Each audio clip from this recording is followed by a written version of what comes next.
குமுதா ஒரு பெண்ணின் கண்ணீர் கதை. குமுதா ஒரு அழகான பெண். அவளை நான் முதல் தடவையாக பார்த்தது எங்கள் ஊர் மாரியம்மன் திருவிழாவில். திருவிழாவில் வண்டிகள், பெரிய பெரிய மாட்டு வண்டிகள் மட்டுமல்லாமல் ஓரிரு சின்ன சின்ன வாகனங்களில் வந்த ஒரு குடும்பம் பெரிய அளவில் பந்தல் அமைத்து சவுக்கு குச்சிகளையும் மூங்கில் குச்சிகளையும் 20 அடிக்கு மேலாக சாரம் கட்டுவது போல கட்டி 3 புறத்திலும் கீற்றுகளால் தடுப்புகளை செய்து மேல் பகுதியிலும் கீற்றுகளால் அவற்றை கூரை வேய்வது போல வேய்ந்தார்கள். கயிறுகளை கொண்டு சவுக்குகளை எல்லாம் ஒன்று சேர கட்டி அழகாக பிரமாண்டமான பந்தல் ஒன்றை போட்டார்கள். அதைத் தொடர்ந்து 2 பக்கங்களிலும் சற்று சிறிய அளவில் பந்தலை போட்டார்கள். இந்த 2-3 பந்தல்களுக்கும் குறைந்தபட்சம் 20க்கும் மேற்பட்ட ஆள்கள் அங்கே வேலை செய்தார்கள். 3 பந்தல்களும் போடப்பட்டு மேற்பகுதி முழுவதுமாக மறைக்கப்பட்டு ஒரு பகுதி மட்டும் பின்பகுதி திறந்த வெளியில் அமைந்தது. அதற்கு முன்புறம் படிக்கட்டுகளைப் போல அழகாக மிக நீளமாக 20 அடிக்கு குறையாமல் அந்த பலகை படிக்கட்டுகள் அமைக்கப்பட்டது. அப்படி தரையிலிருந்து ஒரு 5 அடிக்கு மேலாக 7 பலகை படிக்கட்டுகள் அமைக்கப்பட்டது. அவற்றின் மீது திறந்த வெளி மேடை அமைப்பது போல பாதி அளவில் அழகாக அமைத்து அதில் பலகைகளை கொண்டு ஆணிகளை வைத்து அடித்து ஒரு தற்காலிக ஆனால் உறுதியான பந்தலை அமைத்தார்கள். 2-3 நாட்கள் வேலை செய்த பிறகு சரியாக திருவிழாவிற்கு ஒரு வாரம் இருக்கும் பொழுது தங்கள் பணிகளை ஆரம்பித்தார்கள். அவற்றின் முன்புறம் கீழே இருந்து உள்ளே செல்வதற்கான சிறிய அளவிலான பாதையும் பின்புறம் பெரிய அளவிலான ஒரு பாதையும் அமைந்திருந்ததை பார்க்க முடிந்தது. அப்போது அந்த பெரிய கடை மிட்டாய் நடத்துபவருடைய குடும்பம் அங்கே ஒரு வண்டியில் வந்து இறங்கியது. அவர்கள் இப்படித்தான் தேர் திருவிழாக்கள் நடக்கும் அக்கம்பக்கத்து ஊர்களில் சென்று பெரிய மிட்டாய் கடைகளை போடுவதை வழக்கமாக கொண்டிருந்தார்கள். அந்த குடும்பத்தில் அப்பா, மூத்த மகன், அவரை அடுத்து அந்த குடும்பத்தில் 2-3 பெண்கள். மூத்த பெண் திருமணம் முடித்து கணவனும் இதே தொழிலை செய்து வருகிறான். 2ஆம் பெண் இன்னும் திருமணம் நடக்கவில்லை. 3ஆம் பெண்ணுக்கு 18 வயது இருக்கலாம். 3 பெண்களும் அழகுதான் என்றாலும் கூட 3ஆம் பெண் எல்லா பெண்களையும் விட மிகச்சிறந்த அழகு. இவர்கள் ஒரு திருவிழாவிற்கு வருவதற்கு முன்பே இவர்களது குழுவில் உள்ள ஆட்கள் ஒரு வாரத்திற்கு முன்னதாகவே திருவிழா நடக்கும் ஊர்களுக்கு சென்று மிட்டாய் கடைகள் அமைப்பதற்கான வேலைகளில் ஈடுபடுகிறார்கள். பந்தல் மற்றும் அடுப்புகள், முன்புற மிட்டாய்கள் அடுக்கி வைக்கப்படுகின்ற பலகைகள் போன்றவை அமைக்கப்பட்ட பிறகு பெரிய கடை மிட்டாய் வைத்து நடத்தும் முதலாளி அங்கே வருகிறார். அப்போது அவர்கள் வருகின்ற வண்டியை அடுத்து 2வது வண்டியாக சமையல் பாத்திரங்கள், அதாவது இனிப்புகளை செய்யக்கூடிய மிகப்பெரிய பாத்திரங்கள் அங்கே கொண்டு வரப்படுகிறது. அடுப்பில் வைக்கக்கூடிய வாணலி பிரமாண்டமான அளவில் இருந்தது. சர்க்கரை, வெல்லம், மைதா, ரவை மட்டுமல்லாமல் இன்னும் பிற வண்ண கலவைகள் மூட்டை மூட்டையாக வந்து இறங்கின. 20க்கும் மேற்பட்ட கேஸ் சிலிண்டர்கள் வந்திருந்தன. பெரிய பெரிய செங்கற்கள் வைத்து அடுப்புகள், தற்காலிக அடுப்புகள் தயார் செய்யப்பட்டன. அது மட்டுமன்றி நிலத்தில் ஒரு பகுதி குழி பறிக்கப்பட்டு 2 பகுதிகளிலும் தற்காலிக சிமெண்டினால் குவில் போன்ற ஒரு அமைப்பு ஏற்படுத்தப்பட்டு உடனடி அடுப்புகள் பெரிய பெரிய அளவில் தயாராகின. இதுபோன்ற அமைப்புகள் தயாரான பிறகு முதலாளி வருகிறார். அவர்களுடன் மனைவி, மூத்த மகள், 2வது மகள், மருமகன், 2வது மற்றும் 3வது திருமணம் ஆகாத மகள்கள் இறங்கினார்கள். இவர்கள் எல்லோருக்குமே மிட்டாய் செய்யும் கலை நன்கு தெரிந்திருந்தது. அந்த பெண்களுக்கு பெரிதாக என்ன செய்ய தெரிந்துவிடப் போகிறது என்று நான் நினைத்திருந்தேன். ஆனால் எல்லா பெண்களுமே எல்லா வேலையுமே தெரிந்து வைத்திருந்தார்கள் என்பது அவர்கள் செய்யும் வேலையை வைத்து நன்கு தெரிகிறது. அப்போது வாணலியில் 10க்கும் மேற்பட்ட 15 லிட்டர் மற்றும் 10 லிட்டர் கேன்கள் என்று கடலெண்ணெய், நெய் மற்றும் வனஸ்பதி போன்றவைகள் அங்கே காய்ச்சப்பட்டு ரவை, மைதா, சர்க்கரை போன்றவைகள் பயன்படுத்தப்பட்டு ஒரு புறம் இனிப்பு வகைகளும் இன்னொரு புறம் மிக்சர், காராசேவு போன்ற வகைகளும் பெரிய அளவில் பெரிய பெரிய பாத்திரங்களில் தயாராகி கொண்டிருந்தன. தயாரான இனிப்பு மிட்டாய்களும் கார வகைகளும் பாத்திரத்தில் வைக்கப்பட்டு அவைகள் பல வண்ணங்களில் பச்சை, ஆரஞ்சு, வெள்ளை, மஞ்சள் என்று பெரும்பாலும் வண்ணங்களில் மிட்டாய்கள் கலரூட்டப்பட்டு தயாராகின. தயாரான மிட்டாய்கள் சதுர வடிவிலும் இருபக்க முக்கோண வடிவிலும் அழகாக நறுக்கப்பட்டு விற்பனைக்கு தயாராகின. அங்கே வட்ட வட்ட பலகைகள் அடுக்கப்பட்டு அரை வட்ட கூம்பு வடிவில் அழகாக வரிசையாக பலகைகள் அடுக்கி வைக்கப்பட்டிருந்தன. அடுக்கி வைக்கப்பட்டிருந்த பலகைகள் மீது மிக நேர்த்தியான வெள்ளை துணிகள் வைக்கப்பட்டு வெள்ளை துணியால் பலகைகள் மூடப்பட்டு இரு ஓரங்களிலும் கலர் துணியால் பார்டர்கள் கொடுக்கப்பட்டு அழகாக அமைக்கப்பட்டிருந்தது.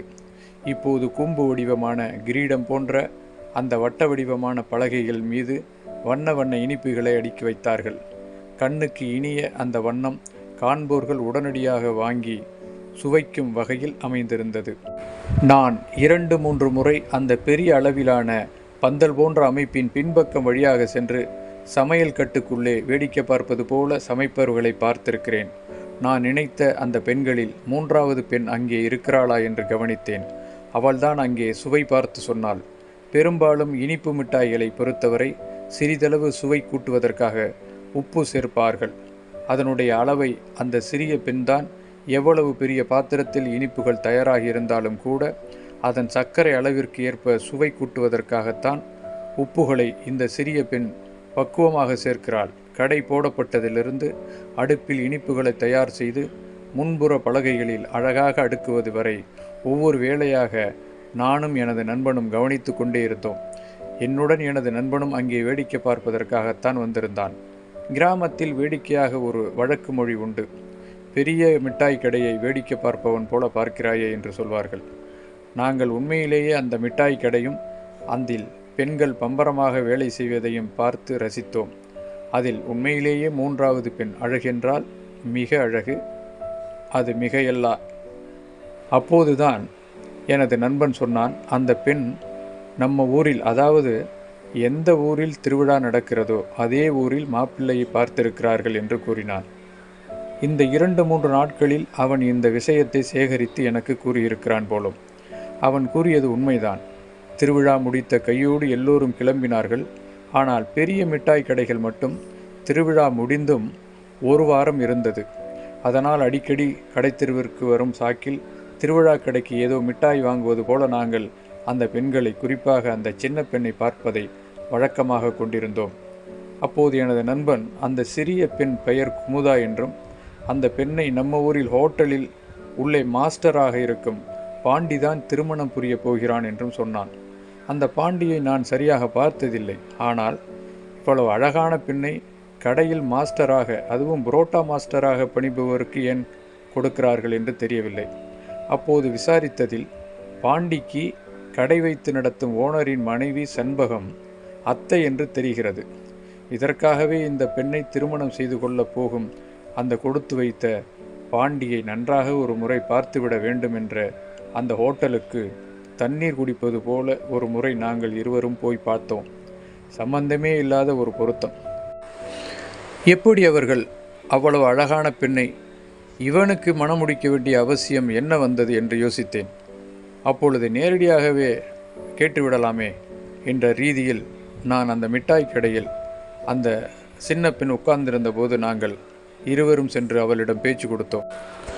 அவள் எங்களிடம் மிக சகஜமாக பழகினாள். ஆனாலும் அந்த கடையில் வேலை செய்யும் ஓரிரு ஆட்கள் கடை வைத்த நாளிலிருந்து நாங்கள் கடையை சுற்றி வருவதும் அந்த பெண்களை பார்ப்பதுமாக இருப்பதும் அவன் எங்களை கண்டுபிடித்து விட்டான்.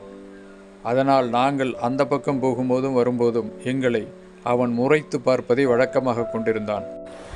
எப்படி முறைத்து பார்த்து எதற்காக ஆவது? இப்படி கொண்டு போய் ஒரு கிளியை அந்த பூனையிடம் கொண்டு போய் தரப்போகிறார்களே, நீங்களெல்லாம் மனிதர்களா என்றுதான் மனதிற்குள்ளேயே அந்த ஆளை நான் பலமுறை திட்டியிருக்கிறேன். இப்போது அந்த குமுதாவிடமே நேரடியாக கேட்டேன், என்ன படிக்கிறீங்க? அதற்கு அந்த பெண் 10ஆம் கிளாஸ் முடித்து 2 வருஷம் ஆகுது என்றாள். மேற்கொண்டு படிக்க முடியல, சூழ்நிலை சரியில்லை, அதனால் வீட்டில் மேரேஜ் ஏற்பாடு பண்ணியிருக்காங்க என்று அவளும் அதே விஷயத்தை சொன்னாள். இப்பொழுது நான் கேட்டேன், நீங்கள் எங்கள் ஊரில் தான் கல்யாணம் பண்ணிட்டு வரப்போகிறதா இவன் சொல்கிறானே, அது உண்மையா கேட்டேன். ஆமாம், எங்கள் மாமாவை தான் நான் கல்யாணம் பண்ணிக்க போகிறேன். அவர் இங்கே தான் பக்கத்து ரஞ்சிதா ஹோட்டலில் புரோட்டா மாஸ்டராக ஒர்க் பண்ணுறார். நான் துணிச்சலை வரவழைத்து கொண்டு அந்த பெண்ணிடம் கேட்டேன், சரி, ஏன் நீங்கள் தான் அவரை கல்யாணம் பண்ணிக்கணுமா? உங்களுக்கு அவர் பொருத்தமாக இல்லையே உண்மைதான், எனக்கும் அவருக்கும் பொருத்தமாக இல்லை தான். என் ஃப்ரெண்டு பூரா என்கிட்ட கேலி பண்ணுறாங்க தான். நான் என்ன பண்ண முடியும்? எங்கள் வீட்டில் நாங்கள் 5 பேர். மூத்த அண்ணன் மிட்டாய் கடை வச்சு கவனிச்சிக்கிறாரு. பொண்ணு கல்யாணம் பண்ணி கொடுத்து இங்கே இல்லை, அவர் தான் வெளியூரில் செட்டில் ஆகிட்டாங்க. அவங்க தனியாக மிட்டாய் கடை வேறு போட ஆரம்பிச்சிட்டாங்க. என்னுடைய 2வது அக்கா தான் இங்கே வந்து இருக்காங்க. அவங்க வீட்டுக்காரரும் இங்கே தான் இருக்கார். அவரும் இனிப்பு காரம் எல்லாமே போடுவார். அவர் மாஸ்டர் தான். 3வது அக்காவுக்கு கல்யாணம் ஆயிடுச்சு. அப்போது அந்த பெண்ணுக்கு திருமணம் ஆகவில்லை என்ற தகவலை நண்பன் கூறியது தவறான தகவல் என்று தெரிந்து கொண்டேன். அப்போது மீதம் இவள் ஒருத்திக்கு தான் திருமணம் ஆகாமல் இருக்கிறது. தொடர்ந்து அவளை பேச ஆரம்பித்தால், அவர் இந்த ஊரில் தான் மாஸ்டர் ஒர்க் பண்ணிகிட்ருக்கார். அடுத்து நான் தான் இருக்கேன்.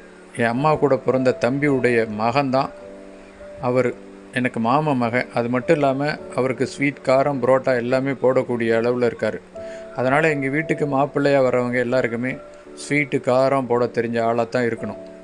ஏன்னா நாங்கள் திருவிழா காலங்களில் ஊராக போய் பெரிய மிட்டாய் கடைகளை வைக்க ஒவ்வொரு வருஷமும் புது புது ஆளுகளை நம்பியிருக்க முடியாது. அதனால் எங்கள் வீட்டில் இப்படி ஒரு முடிவுக்கு எங்கள் அப்பா வந்திருக்காரு. நீங்கள் சொல்கிறது சரிதான், ஆனால் நீங்கள் 10ஆம் கிளாஸ் வரைக்கும் படிச்சிருக்கீங்களே, அவர் உங்கள் மாமா பையன் என்ன படிச்சிருக்காருன்னு தெரியலையே. அதற்கு அவளே சொன்னால், அவர் 8ஆம் கிளாஸ் வரைக்கும் தான் படிச்சிருக்கார். அதுக்கு மேலே படிக்க வேண்டிய அவசியம் இல்லைன்னு நிறுத்திட்டாங்க. அதுக்கப்புறம் அவர் ஸ்வீட்டு கடையில் வேலை பார்க்க ஆரம்பித்தார். இவருடைய அண்ணாவை தான் எங்கள் 2வது அக்கா கல்யாணம் பண்ணியிருக்காங்க. அவரும் இங்கே கடைக்கு பின்னால் இருக்கிற அடுப்பில் ஜிலேபியை சுட்டு அடுக்கிட்டு இருக்காரு. அப்போது எனது நண்பன் கேட்டான், ஆமாம், உங்கள் வீட்டில் எல்லாருமே ஸ்வீட் மாஸ்டர், கார மாஸ்டர், புரோட்டா மாஸ்டர் இது மாதிரி பார்த்து பார்த்து கல்யாணம் பண்ணி தரீங்களே, ஏன் மாப்பிள்ளையை கல்யாணம் பண்ணி உங்கள் வீட்டோடு வச்சுக்கிற மாதிரியான வேலையை பார்க்குறீங்க? உன்னை கல்யாணம் பண்ணி கொடுத்தா வேறு ஏதாவது வேலை கூட பார்க்கலாம் இல்லையா? அதுக்கு குமுதா விளக்கம் கொடுத்தாள். நீங்கள் சொல்வது உண்மைதான், ஆனால் எங்கள் அப்பாவை பொறுத்தவரை அவர்கள் பாரம்பரியமாக இந்த தொழிலை செய்து வருகிறார்கள். இடையில் விட்டுவிட்டால் இந்த தொழில் பாதித்துவிடும் என்று என் அப்பா பயந்து தான் இப்படி ஒரு முடிவு எடுத்திருக்கிறாள். அப்போது எனது நண்பன் சொன்னான், குலத்தொழில் விட்டுறக்கூடாதுன்னு இன்னும் எத்தனையோ பேர் வாழ்ந்துக்கிட்டு தான் இருக்காங்க. அப்படி இந்த கடையோட முதலாளியும் குலத்தொழில் பாரம்பரியமான மிட்டாய் கடையை குலத்தொழிலை கடைப்பிடிக்கிறேன்னு சொல்லிட்டு எல்லா பிள்ளைங்களையும் இப்படி குளத்தில் பிடிச்சி தள்ளி விட்டுட்டுருக்கார் என்று மெல்லமாக சொன்னான், அவள் காதில் விழாத பாரு. எப்படியோ காலகாலமாக இந்த தொழிலை சிறப்பாக இருக்கணும்னு போராடிட்டுருக்கார். அந்த வகையில் அவரை நம்ம பாராட்டி ஆகணும் என்றான். உங்களுக்கு மாமன் மகளை திருமணம் செய்து கொள்ள விருப்பமில்லை என்று நீங்கள் ஏன் தைரியமாக சொல்லவில்லை என்று கேட்டேன். தைரியமாக நான் சொல்ல வேண்டுமென்றால் என்னை வேறு யாராவது இதற்கு முன் பெண் கேட்டிருந்தால் நான் அவரை கை காட்டியிருப்பேன். என்னை முதலாக பெண் கேட்டது இந்த ஊரில் இருக்கும் பாண்டிதான். அவர் எனது மாமன் மகள் என்பதால் என் அம்மாவும் உடனே சரி என்று சொல்லிவிட்டார். என்னை பொறுத்தவரை என் அப்பாவும் அம்மாவும் எடுக்கிற முடிவை நான் சரி என்று விட்டுவிடுவேன்.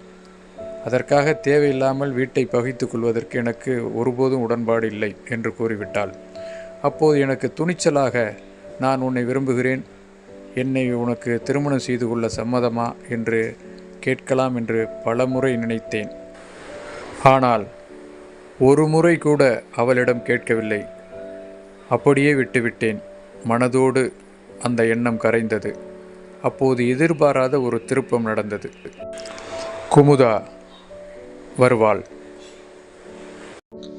குமுதா, ஒரு பெண்ணின் கண்ணீர் கதை, பகுதி 2. திருவிழா ஊரில் ஏற்பாடு செய்யப்பட்டு அதற்கான சாமி புறப்பாடுகள் 16 நாட்கள் விமரிசையாக நடந்தன. அதன் தொடர்ச்சியாக காப்பு கட்டி 8 நாட்கள் திருவிழாவுக்கான முன்னேற்பாடுகள் நடந்து கொண்டிருந்தன. தினந்தோறும் இரவு 10 மணிக்கு மேல் அம்மன் சப்பரத்தில் பவனி வருவது வழக்கம். அப்படி வருகின்ற அம்மனது ஊர்வலமானது அதிகாலை நேரம் வரை ஊருக்குள் மிக முக்கிய தெருக்களின் வழியாக ஊர்வலம் செல்லும். அவை பெரும்பாலும் தேர் வரும் தெருக்களாகத்தான் இருக்கும். அந்த 10 மணி நேரத்திலிருந்து நாங்கள் நண்பர்கள் ஒன்று சேர்ந்து சாமி ஊர்வலத்தின் பின்னாலேயே வருவது வழக்கம். அப்படி வருவது திருவிழாவுக்காக வெளியூர்களிலிருந்து வந்திருந்தவர்கள் அனைவரும் இரவு எத்தனை நேரம் ஆனாலும் கூட அவர்கள் விழித்திருந்து சாமி புறப்பாடாகும் அந்த நேரத்தில் தெருமுனையில் கம்பத்தில் இந்த புறமும் அந்த புறமும் நீளமான கயிறு கட்டி கயிற்றின் 20 அடி நீளத்திற்கு நாட்டு வெடிகளை இணைத்து வைத்திருப்பார்கள். இந்த நாட்டு வெடிகள் பற்ற வைக்கப்பட்டு பெரும் சத்தத்தை எழுப்பும். அந்த சத்தமானது, உங்கள் தெருவுக்கு நாங்கள் அம்மனை கொண்டு வந்திருக்கிறோம், நீங்கள் எழுந்திருந்து அதற்கான படையலை செய்வதற்கு தயாராக வாருங்கள் என்று அர்த்தம். அதற்காகத்தான் அவ்வளவு அதிகப்படியான சப்தத்தை எழுப்புவார்கள். அதற்கு முன்னதாகவே தெருவில் கரகாட்டம், ஒயிலாட்டம், மயிலாட்டம், தெருக்கூத்துகளின் ஒரு பகுதியாக பபூன் வேடம் தரித்த ஆண்கள் அங்கே வேஷமிட்டு மக்களை திருப்திப்படுத்தி கொண்டு செல்வது வழக்கம். அதன் தொடர்ச்சியாக கும்மி ஆட்டம். ஆண்கள் 10 பேர் குழுமியபடி தெருவில் ஆடியபடியே வந்து கொண்டிருப்பார்கள். அதையடுத்து உடுக்கையாட்டம். உடுக்கையாட்டம் என்பது சிறு அளவிலான ஒலி எழுப்பக்கூடிய அந்த உடுக்கை எல்லோர் கையிலும் வைத்திருப்பார்கள். அப்படி 10 பேர் சிறு உடுக்கையுடன் ஒலி எழுப்பியபடி ஒரு பாடலை பாடியபடியே கும்மி அடிப்பது போல சுற்றி சுற்றி வலம் வருவார்கள். இது மிகவும் சிறப்பான ஒரு ஆட்டம். அதைத் தொடர்ந்து ஒரு அரை மணி நேரத்திற்குள்ளாகவே சாமி புறப்பாடாகிவிடும். மக்கள் இந்த விளையாட்டுகளை கண்டுகளித்து கொண்டிருந்த சிறிது நேரத்திற்கெல்லாம் சாமி புறப்பாடாகி தெருவழியே வந்து விடுவது வழக்கம். அப்படி திருவிழா வரும்பொழுது ஒவ்வொரு வீடுகளிலும் அவரவர்களுடைய சொந்தக்காரர்கள், வெளியூர்களிலிருந்து வந்தவர்கள், அதில் ஆண்களும் பெண்களும் சிறுவரும் சிறுமியரும் மிக முக்கியமாக வந்து இந்த கரகாட்டம், ஒயிலாட்டம், மயிலாட்டம், கும்மியாட்டம் போன்றவற்றை கண்டுகளிப்பார்கள். அவற்றுடன் இளம் பெண்கள் நிறைய பேர் வந்திருப்பார்கள். அவர்களை காளையர்கள் கவர்வதற்காக சுற்றி சுற்றி வருவது வழக்கம். இது போன்ற திருவிழா காலங்களில் காதலர்களுக்கு கொண்டாட்டமாகிவிடும். இல்லாவிட்டாலும் கூட புதிய காதலும் அவர்களுக்கு அமைவதற்கு வாய்ப்பு இருக்கும். அதற்காகத்தான் பெண் பிள்ளைகளும் ஆண் பிள்ளைகளும் திருவிழா காலங்களில் ஒன்று கூடுவது தொன்று தொட்டு வருகின்ற ஒரு வழக்கமாக தமிழகத்து திருவிழாக்களில் இருந்து வருகிறது.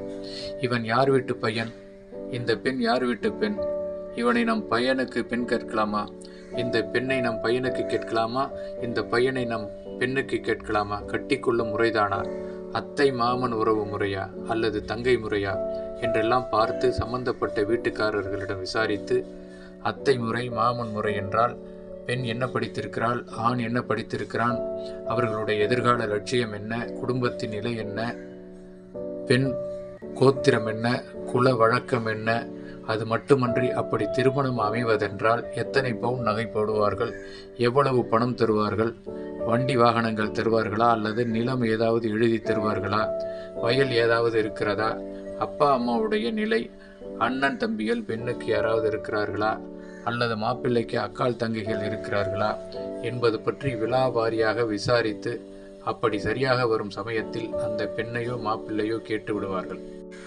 அதற்காகத்தான் பெரும்பாலும் திருவிழாக்கள் வரும் வேளையில் தங்கள் பெண்ணையும் பையனையும் அழைத்து கொண்டு திருவிழா காலங்களில் அந்தந்த ஊர்களுக்கு செல்வது வழக்கமாக ஒன்றாக இருந்து வருகிறது. அது மட்டுமன்றி திருவிழாக்கள் பெரும்பாலும் சித்திரை மாதங்களில் வருவதால் பள்ளிகள் முடிந்திருந்து விடுமுறை காலமாகத்தான் இருக்கும். விவசாய நிலத்தில் விவசாயிகள் அறுவடை செய்து முடித்திருந்த காலமாகவும் இருக்கும். இந்த ஓய்வு நேரங்களை அவர்கள் தங்களது தெய்வ வழிபாட்டுக்காக செலவிடுகிறார்கள். இது தமிழகத்தில் மட்டுமல்லாமல் இந்தியாவில் இந்துக்களால் பாரம்பரியமாக கொண்டாடி வருகின்ற ஒரு வழக்கமாகும். அப்படித்தான் எங்கள் ஊரிலும் சித்திரை மாதத்தில் வருகின்ற இந்த அம்மன் திருவிழாவுக்கு அக்கம்பக்கத்து ஊர்களில் எல்லாம் இருந்து உறவுகள் எல்லாம் வந்திருப்பார்கள். நான் எனது நண்பர்களுடன் சாமி ஊர்வலத்தின் போதே மெதுவாக அவைகளுடன் செல்வதை வழக்கமாக கொண்டிருப்போம். அப்பொழுதுதான் யாராவது நல்ல அழகான இளம் பெண்களோ அல்லது பெண்களோ அங்கே வந்திருந்தால் அவர்களை பார்த்துவிட்டு அவர்கள் நம்மை பார்க்கிறார்களோ இல்லையோ, நாங்கள் அவர்களை பார்த்துவிட்டு ஏதோ சாதித்து விட்டது போல அடுத்த தெருவிற்கு அந்த ஊர்வலத்தின் சாமி ஊர்வல சப்பரத்தின் பின்னாலேயே சென்று விடுவோம். எங்கள் தெருவின் வழியாக நாங்கள் சென்றாலும் விதவிதமான பெண்களை, இளம் பெண்களை நாங்கள் பார்த்தாலும் கூட எனக்கு என்னவோ அந்த பெரிய கடை மிட்டாய் வைத்திருக்கும் அந்த சிறிய பெண்ணை விட்டு மனம் விலக மறுத்தது.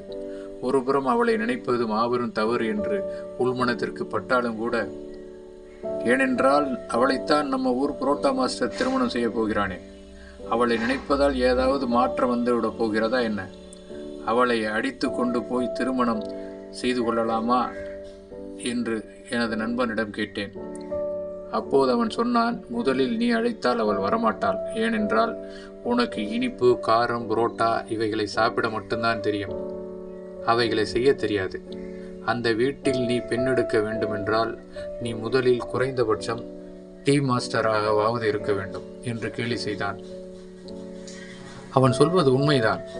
அவர்கள் பாரம்பரியமாக நடத்தி வந்து கொண்டிருக்கின்ற அந்த பெரிய மிட்டாய் கடைகளில் அவர்கள் தொன்று தொட்டு நடத்தி வர வேண்டும் என்பதற்காக அதை பொறுப்பாக இருந்து கவனிக்கக்கூடிய ஒரு ஆண்மகன் தான் அந்த முதலாளிக்கு மாப்பிள்ளையாக வர முடியும். நான் அதற்கு தகுதியானவன் இல்லை என்று என் நண்பன் கூறியது மட்டுமல்ல, எனக்கும் அது தெரியும்.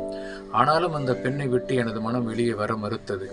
இன்று எனது நண்பனிடம் கேட்டேன், டே குமார், இப்படியே இன்னைக்கு சாமி ஊர்வலமாக போய் அந்த திருவிழா கடைக்கு சாமி ஊர்வலம் போகிற வரைக்கும் இன்னைக்கு கூடவே போகலாமா என்று கேட்டேன்.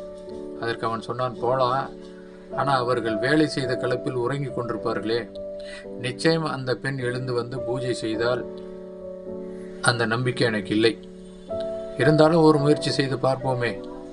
ஆனாலும் இன்று 3 மணி நேரத்திற்கு மேலாகும். எல்லா தெருக்களிலும் சாமி ஊர்வலம் சென்ற பிறகு தேர் நிற்கும் கடை தெருவிற்கு வருவதற்கு அவ்வளவு நேரம் பிடிக்கும் என்பதுதான் உண்மை.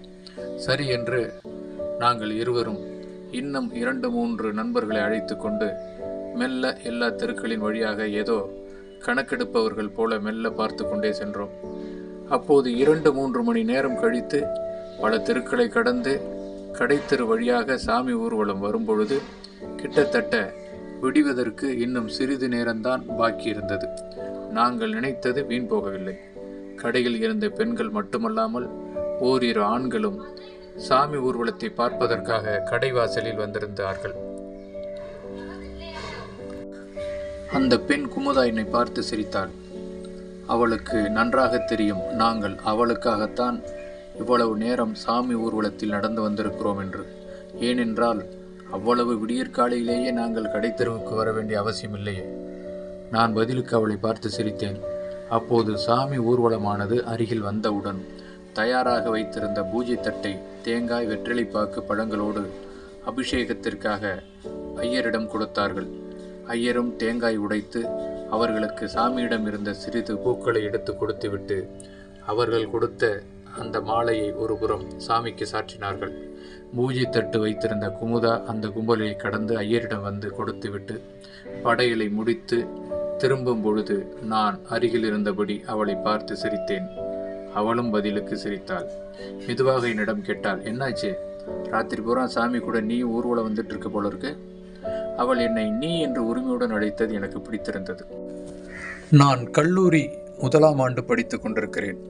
அவளை பொறுத்தவரையில் 10ஆம் வகுப்பு முடித்து 2-3 ஆண்டுகளை கடந்து விட்டிருந்தாள். அப்போது அவள் கேட்டதற்கு நானும் பதில் கூறினேன். நாங்கள் வழக்கமாக சாமி பின்னாடியே ஊர்வலம் வர்றது தான் வழக்கம்.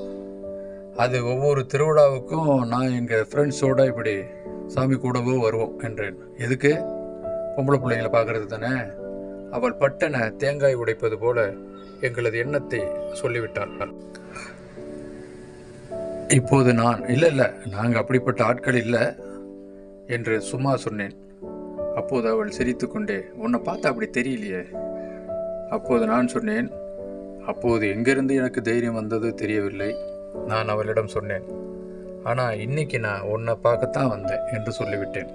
அவள் சிரித்து கொண்டே, காலையில் எங்கள் மாமா கிட்ட சொல்கிறேன் இரு ஒன்று என்று பூஜை தட்டுடன் அங்கிருக்கும் அக்காள், அம்மா மற்றும் அக்காள் கணவன், அது மட்டுமன்றி வேலையாட்களிடம் தட்டு கொடுத்து பிரசாதமான திருநீறு, குங்குமம் எடுத்துக்கொள்ளச் சொன்னாள். அவர்கள் எடுத்துக்கொண்டதும் தட்டை எடுத்துக்கொண்டு கடையின் பின்பக்கமாக சென்று உள்ளே வைத்துவிட்டு மறுபடியும் வேகமாக வந்து வெளியில் நின்று கொண்டாள். வெளியே வந்து நின்றவள் அங்கிருந்து நாங்கள் நகரும் வரை அவ்வப்போது என்னை பார்த்து கொண்டே இருந்தாள். அது எனக்கு என் மீது காதலின் மீதான நம்பிக்கையை இன்னும் கொஞ்சம் வலு சேர்த்தது. அப்போதுதான், அதாவது இது நடந்து 2 நாட்கள் கழித்து ஊரில் அம்மனுக்கு பொங்கல் வைப்பது, அம்மனுடன் அங்கே இன்னொரு எல்லை தெய்வமான முருகனுக்கு பொங்கல் வைத்து காவடி எடுத்து தீ மிதித்தல் போன்ற வழக்கமான சம்பிரதாயங்களும் வேண்டுதல் நிவர்த்தி கடன்களும் ஒருபுறம் செய்து கொண்டிருப்பார்கள். அங்கே ஓரிடத்தில் குமுதாவும் வந்திருந்தால் கோவில் பின்புற பகுதியில் சற்று வெட்ட வெளியான இடத்தில் பொங்கல் வைத்து கொண்டிருந்த பெண்கள் வரிசையில் அவளும் ஓரிடத்தில் ஏற்கனவே ஒரு பெண் பொங்கல் வைத்துவிட்டு நகர்ந்தவுடன் அந்த இடத்தை பிடித்து கொண்டாள். அவளுடன் இன்னொரு அக்காவும் வந்திருந்தால் நாங்கள் அவளை பார்த்ததும் சந்தோஷமாகி அந்த ஏரியாவில் அவள் பார்வைப்படும் இடத்தில் நின்றபடி பேசிக் கொண்டிருந்தோம். அவள் எங்களை கவனித்து விட்டாள். அவளே திடீரென்று என்னை பார்த்துவிட்டு என் அருகில் வந்து, எனக்கு ஒரு உதவி செய்ய முடியுமா என்று கேட்டாள். சொல்லு, உனக்கு உதவி செய்யறதுக்கு தானே இங்கே நான் நிற்கிறேன் என்று சிரித்தபடியே, கொஞ்சம் விறகு வேணும் பொங்க வைக்கிறதுக்கு, பக்கத்தில் ஏதாவது குச்சி கிடைக்குதான்னு கொஞ்சம் பாரு. அதெல்லாம் முடியாது என்றான் அவசரமாக எனது நண்பன். அப்போது நான், டேய் ஒரு நிமிஷம் வர்றா வாடா என்று கூப்பிட்டு கொண்டு சற்று தள்ளி இருந்த காய்ந்த மரத்தின் மீது உதிரும் பட்டைகளையும் மரத்துகள்களையும் மட்டுமன்றி காய்ந்த ஓரிரு கிளைகள் மிளார்கள் போன்றவற்றை சேகரித்து வேகமாக கொண்டு வந்து அவளிடம் கொடுத்தேன். அவள் என்னிடம் இருந்து சிரித்து கொண்டே நன்றி சொல்லிவிட்டு வாங்கி கொண்டாள். நாங்கள் கொடுத்த விறகுகள் அவள் பொங்கல் வைக்க மட்டுமன்றி அருகில் இருந்த இன்னும் ஓரிருவருக்கு பொங்கல் வைப்பதற்கு அது பயன்பட்டது. அவ்வளவு அதிகமாக நாங்கள் அந்த குறுகிய நேரத்தில் விறகுகளை சேகரித்திருக்கிறோம் என்பதுதான் உண்மை. மறுபடியும் அவளை கவனித்தபடியே நாங்கள் அங்குமிங்கும் சுற்றி கொண்டிருந்தோம். அவளும் பொங்கல் வைத்துவிட்டு அதை உள்ளே முருகனுக்கு படைப்பதற்காக கொண்டு சென்றாள்.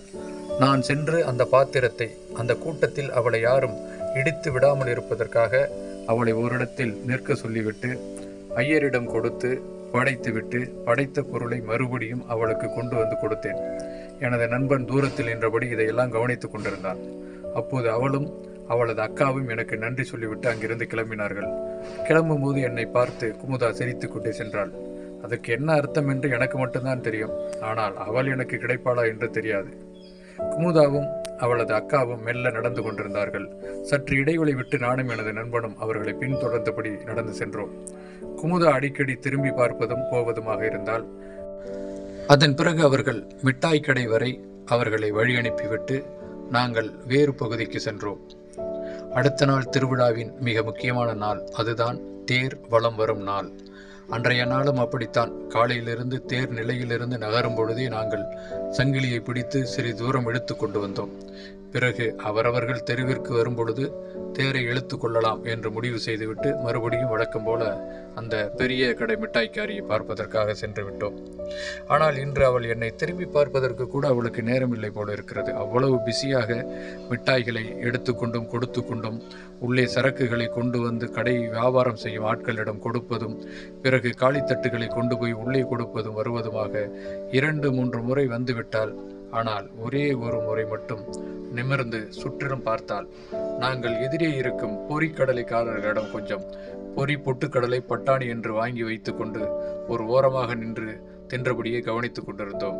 அவளை என்னை திரும்பி பார்க்க வேண்டும் என்பதற்காகத்தான் சற்று தள்ளி இருந்த ஒரு மர நிழலில் நின்றிருந்தோம். அவள் கண்களால் என்னை தேடிவிட்டு நான் எங்கே இருக்கிறேன் என்று சுற்றுமுற்றும் ஒரு பார்வை பார்த்தாள். ஒரு மரத்தின் நிழலோரம் நாங்கள் இருவரும் நிற்பதை பார்த்துவிட்டு பிறகு நிம்மதியுடன் உள்ளே சென்றாள். அவள் என்னை பார்ப்பதற்காகத்தான் வெளியே வந்ததாக நானே நினைத்து கொண்டேன். அவளிடம் கேட்டால்தான் தெரியும் அவள் என்ன நினைத்து கொண்டிருந்தாள் என்று. அப்போது நான் எரிச்சல் அடையும் ஒரு சம்பவம் நடந்தது. வேறொன்றுமில்லை, அவளை திருமணம் செய்து கொள்ளப் போகும் எங்கள் ஊர் ஹோட்டலின் புரோட்டா மாஸ்டர் பாண்டியன் வெள்ளை வேட்டி வெள்ளை சட்டை சகிதமாக அங்கே வந்திருந்தான். வந்தவன் குமுதாவிடம் சிரித்து சிரித்து பேசிக் கொண்டிருந்தான். அதன் பிறகு அங்கே நின்று இருப்பது எனக்கு சரியான செயலாக தோன்றவில்லை. அதைத்தான் எனது நண்பனும் நினைத்திருப்பான் என்று நினைக்கிறேன். சரி வா போலாம் என்று அவன் அலுப்புடன் சொல்லிக்கொண்டு என்னை அங்கிருந்து அப்புறப்படுத்தி விட்டான். நாங்கள் அங்கிருந்து அகன்று செல்வதை ஓரக்கண்ணால் பார்த்து கொண்டே அவள் பாண்டியிடம் ஏதோ பேசிக்கொண்டிருந்தாள். அப்போது குமுதாவின் அம்மாவும் அவனிடம் ஏதோ பேசிக்கொண்டிருந்தார்கள். மூவரும் பேசிக்கொண்டே கடையின் பின்புறம் சென்றார்கள். அதன் பிறகு அவர்கள் வெளியே வரவே இல்லை என்பது மட்டும் எனக்கு தெரிந்தது. அன்று மாலை பெரிய மிட்டாய் கடை பக்கம் போக வேண்டும் என்ற எண்ணம் எனக்கு துளியும் இல்லை. தேவையில்லாமல் அந்த பெண்ணின் மனதில் கனவுகளை வளர்த்துவிட்டு நானும் என் மனதில் அனாவசியமாக கனவுகளை வளர்த்து கொண்டு அவள் வேறு யாரையோ திருமணம் செய்து கொண்டு அதன் பிறகு நான் அவளையே நினைத்து கொண்டு இப்படியெல்லாம் வாழ்வது ஒரு சரியில்லாத ஒரு செயலாயிற்று. அதற்கு இப்போதே அவளை மறந்துவிட்டால் அவளாவது நன்றாக இருப்பாள் என்று எனக்குள்ளாக ஒரு தீர்க்கமான முடிவெடுத்து விட்டேன். அதனால் அடுத்த நாள் காலையில் நான் அந்த கடை பக்கம், அதாவது அந்த பெரிய மிட்டாய் கடை பக்கம் போவதையும், திருவிழா கடைகள் இருக்கும் வளையல் கடை மற்றும் வரிசையான திருவிழா ஃபேன்சி கடைகள் இருந்த பக்கம் போவதற்கு எனக்கு மனமில்லை. எங்கள் வீட்டில் நான் ஒரே பையன். அதனால் ஏதாவது ஒரு தங்கை இருந்தாலும் கூட நான் அந்த வளையல் கடை ஃபேன்சி கடைகள் பக்கம் நான் அவளை அழைத்து கொண்டு போயிருக்க முடியும். இல்லை எனக்காக ஏதாவது ஒரு மாமன் மகளோ அத்தை மகளோ இருந்தாலாவது அவளுக்காகவாவது நான் அந்த வளையல் கடைகள் பக்கம் சென்றிருக்க முடியும். இவையெல்லாம் இல்லாவிட்டாலும் கூட நாங்கள் அந்த வளையல் கடைகளில் கடந்து போவதும் வருவதும் வழக்கமாக கொண்டிருப்போம். ஆனால் இப்போது இந்த என்னுடைய மனநிலையில் அது எனக்கு மன வலியை மேற்கொண்டு தரும் என்பதால் அந்த கடைப்பக்கம் போகாமலேயே தவிர்த்து விட்டேன். தேர் எங்களது தெரு வழியாக செல்லும் பொழுது தேர் சங்கிலி சூடாகாமல் இருப்பதற்காக எல்லார் வீட்டிலிருந்தும் குடம் குடமாக தண்ணீரை கொண்டு வந்து தேர் சங்கிலியின் மீதும் அங்கே புழுதி கிளம்பாமல் இருப்பதற்காகவும் வெயிலின் தாக்கத்தை சற்று தணிப்பதற்காகவும் தண்ணீரை ஊற்றி கொண்டிருந்தார்கள். வழக்கம் போல எனது அம்மா மாவிளக்கு, பழம், தேங்காய் என்னிடம் கொடுத்து தேரில் இருக்கும் அம்மனிடம் படைப்பதற்காக கொடுக்க சொன்னார்கள். நானும் மாவிளக்கை கொடுத்து தேங்காய், பழம், வெற்றிலை பாக்கு சூடம் வைத்துவிட்டு படைத்து முடித்து வீட்டில் கொடுத்து விட்டு திரும்பினேன். அப்பொழுது ஒரு அதிர்ச்சி. வேறொன்றுமில்லை, குமுதாவை திருமணம் செய்து கொள்ளப் போகும் அந்த புரோட்டா மாஸ்டர் பாண்டி எங்கள் வீட்டு வாசலில் நின்றிருந்தார். ஒருவேளை குமுதா என்னை பற்றி ஏதாவது தவறாக இவனிடம் சொல்லி என் அம்மாவிடம் சொல்லி என்னை எச்சரிக்க வந்திருக்கிறானோ என்று மனக்கலக்கத்துடனேயே அவனை பார்த்திருந்தேன். பாண்டியனை பொறுத்தவரை ஓரளவு ஊரில் இருப்பவர்களுக்கு அவனை தெரியும். நான் அவனை கேள்விப்பட்டிருக்கிறேனே தவிர அவனை ஓரிரு நாட்களாகத்தான் கவனித்துக் கொண்டிருக்கிறேன். அதுவும் இந்த குமுதாவால். என் மாமாவிடம் உன்னை பற்றி சொல்லிவிடுவேன் என்று சொன்னாலே சொல்லிவிட்டால் போல் இருக்கிறது. என்னதான் இவன் சொல்கிறான் என்று காத்திருந்தேன். அப்போது எங்கள் வீட்டுக்கு அருகில் ஒரு 500 சதுர அடி அளவில் ஒரு இடம் இருந்தது. அந்த இடத்தில் 2-3 வாதநாராயணன் மரங்கள் இருந்தன. அவற்றை ஒட்டினார் போல சிறு குடிசை வீடு ஒன்று கட்டியிருந்தோம். வீட்டு வாசலில் ஒரு திண்ணை மட்டும் இருக்கும். இன்னொரு பாதி இடத்தில் ஒரு குழாய் ஒன்று பதிக்கப்பட்டிருக்கும். அது எங்கள் தெருவுக்கு மேல்மட்ட கிணற்றின் மூலமாக வரக்கூடிய குடிநீர் குழாய். அது எங்கள் வீட்டுக்காக நாங்கள் எடுத்த பைப்லைன். அதில் ஒரு பாட்டியம்மாவும் அவரது மகனும் வசித்தனர். ஏதோ கொடுக்கின்ற வாடகையை எங்கள் அம்மா அவர்களிடம் கேட்டு வாங்கிக் கொள்வார்கள். இப்போது இந்த புரோட்டா மாஸ்டர் பாண்டி என் அம்மாவிடம் வந்து என்னை பற்றி ஏதோ சொல்லப் போகிறான் என்று பதட்டத்துடன் நான் நின்றிருந்த சமயம் அவன் எங்கள் வீட்டை வாடகைக்காக கேட்டான். எங்கள் அம்மா கேட்டாங்க, யார் பாண்டி, உன்னை எங்கேயோ பார்த்த மாதிரி இருக்கே. அக்கா, என்ன தெரியலையா? நான் தாங்க ரஞ்சிதா ஹோட்டலில் மாஸ்டராக இருக்கேன். அப்படியாப்பா? ஆமாப்பா, நான் கூட ஒன்று ஒரு தடவை பார்த்துருக்கேன். என்னக்கா பார்த்துட்டு மறந்து போயிட்டேன்னு சொல்கிறீங்களே? இல்லைப்பா, நீ மாஸ்டர் வேலையாக இருந்துகிட்டு இருக்கும்போது பார்த்தேன். இப்போ நீ வெள்ளையும் சொல்லையுமா இருக்கிய, வெள்ளை வேட்டி வெள்ளை சட்டை போட்டுக்கிட்டு. அதனால தான்ப்பா அடையாளம் தெரியல. சொல்லுப்பா, என்ன விஷயம்? அக்கா, உங்கள் வீடு வாடகைக்கு வேணும். எப்பா, அதில் ஒரு ஆள் இருக்காங்களேம்மா, ஒரு பெரியம்மாவும் பையனும் இருக்காங்களே. இல்லை, அந்த பெரியம்மா எங்களுக்கு சொந்தக்காரமாக தான். அவங்க தான் சொன்னாங்க, அவங்க ஊரோட போகிறாங்களாம். அதான் எனக்கு கேட்க வந்தேன். அப்படியாப்பா, நீ தனியாக தான் இருக்கியா? இல்லைம்மா, அம்மா எல்லாம் துறையூரில் 4 ரோட்டில் எங்கள் மாமா ஹோட்டல் கடை வச்சுருக்காரு. அப்படியே வேலை செஞ்சுட்டு கடையோடு அம்மா அப்பாவும் அங்கேயே இருந்துட்டாங்க. நான் அப்படியே இந்த ஊரில் ஹோட்டலுக்கு வந்துட்டேன். சரிப்பா, இப்போ உனக்கு தங்கிக்கிறதுக்கு இடம் கேட்குறா தானே? அம்மா, நான் மட்டும் இல்லைங்கக்கா, எனக்கு கல்யாணம் ஆக போகுது. அதனால் நானும் என் மனைவி வந்து இங்கே இருக்க போகிறோம். அவனுக்கு கல்யாணம் ஆக போகிறது என்றதும் அதை கேட்க எனது மனம் உடைந்து சுக்குநூறாகிவிட்டது. தெரிந்ததுதான் என்றாலும் கூட தாங்கிக் கொள்ள முடியாத மனநிலை எனக்கு. நாம் தாங்கிக் கொள்கிறோமோ இல்லையோ, நாம் விரும்புகிறோமோ இல்லையோ, நமக்கு எதிரான செயல்களை எப்போதும் இறைவன் தொடர்ச்சியாக செய்து கொண்டே இருப்பான். இதுதான் எனது வாழ்க்கையிலும் அந்நேரம் நடந்தது. திருவிழாவின் கடைசி நாளாக அன்று மஞ்சள் நீர் தெளிப்பு விழா. அதுவும் வெகு விமரிசையாக நடந்து கொண்டுதான் இருந்தது. அந்த மஞ்சள் நீர் தெளிப்பு விழா என்பது முறை மாமன்கள் மீது முறை பெண்கள் மஞ்சள் நீரை தெளித்து விளையாடுவது கிராமத்தில் தொன்று தொட்டு வழங்கி வரக்கூடிய ஒரு விழா. தென்னகத்தில் மஞ்சள் தெளிப்பு விழா என்பது வடநாட்டில் மஞ்சளுக்கு பதிலாக வண்ண வண்ண பொடிகளாக உருமாற்றம் அடைந்து அங்கே ஹோலி என்ற பெயரில் அவைகள் நடத்தப்படுகின்றன. கிராமங்கள் தோறும் திருவிழா காலங்களில் முறை மாமன்கள் மீது முறை பெண்கள், அத்தை பெண்கள், அக்கா பெண்கள் என்று கட்டிக்கொள்ளும் முறையுள்ள ஆண்கள் மீது மஞ்சள் நீரை தெளித்து அவர்கள் வெள்ளை சட்டைகள் மீது மஞ்சளை தெளித்து அதை நினைவு ஏற்படுத்துவதற்காக, அதாவது மஞ்சள் கயிறை எனக்கு நீ கழுத்தில் எப்போது கட்டப்போகிறாய் என்பது போல அவர்கள் மனதில் ஒரு எண்ணம் மேலோங்கி இருக்குமாம். உண்மையிலேயே அப்படி மஞ்சள் நீரை தெளித்து அத்தை பெண்களும் மாமன் மகன்களும் விளையாடிய வகையில் எத்தனையோ அத்தை பெண்களும் மாமன் மகன்களும் திருமணம் முடித்து அவர்கள் செழிப்பாக தனது வாழ்க்கை முறையை நடத்தி கொண்டிருப்பதை கிராமங்களில் நிறைய பார்க்க முடியும். எங்கள் கிராமத்திலும் அன்று திருவிழாவின் இறுதி நாளன்று மஞ்சள் நீர் தெளிப்பு விழா நடந்தது. நாங்கள் வழக்கம் போல வெள்ளை வேட்டி வெள்ளை சட்டை அணிவதில்லை என்றாலும் கூட வண்ண வண்ண நிறங்களில் பேண்ட் சட்டை அணிந்து கொண்டு வலம் வருவது திருவிழா காலங்களில் வழக்கம். மனசு கேட்காமல் பெரிய மிட்டாய் கடைக்காரியை பார்த்துவிட சென்றேன். அவள் என்னை பார்த்ததும் அந்த மிட்டாய் கடைக்காரி என்னிடம் வந்து, அடுத்த வாரம் எனக்கு கல்யாணம், நீ உன் ஃப்ரெண்ட்ஸ் எல்லாம் மறக்காம வந்துடுங்க. அதாவது என்னை மாப்பிள்ளை தோழனாக அல்லது பெண்ணின் தோழனாக வர சொல்கிறாள் போலும். நானும் மனதில் ஓடிக்கொண்டிருந்த ஆசைகளை எல்லாம் ஒரு புறம் அடக்கி வைத்துவிட்டு, கண்டிப்பாக வந்துடுறேன் குமுதா என்று சொல்லிவிட்டு அவளை நேருக்கு நேர் பார்க்க முடியாமல் அங்கிருந்து நண்பனுடன் சென்று விட்டேன். சொல்லி வைத்ததை போல ஒரு வாரத்திற்குள்ளாக எங்கள் ஊர் பெருமாள் கோவிலில் வைத்து குமுதாவும் பாண்டியனும் மிக எளிமையாக திருமணம் செய்தார்கள்.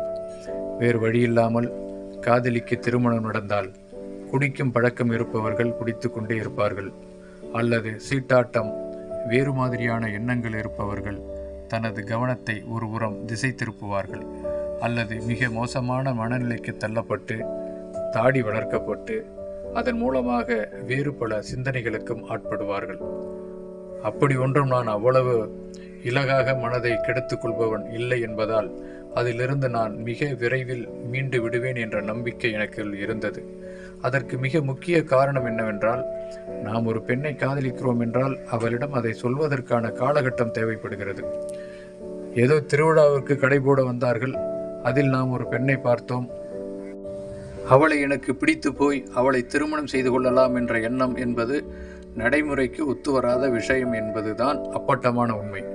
இன்னும் சில காலம் இருந்து அவளுக்கு உள்ளூரில் திருமண ஏற்பாடுகள் நடக்காமல் இருந்திருந்தால் ஒருவேளை அவள் எனக்கு கிடைத்திருக்கலாம்.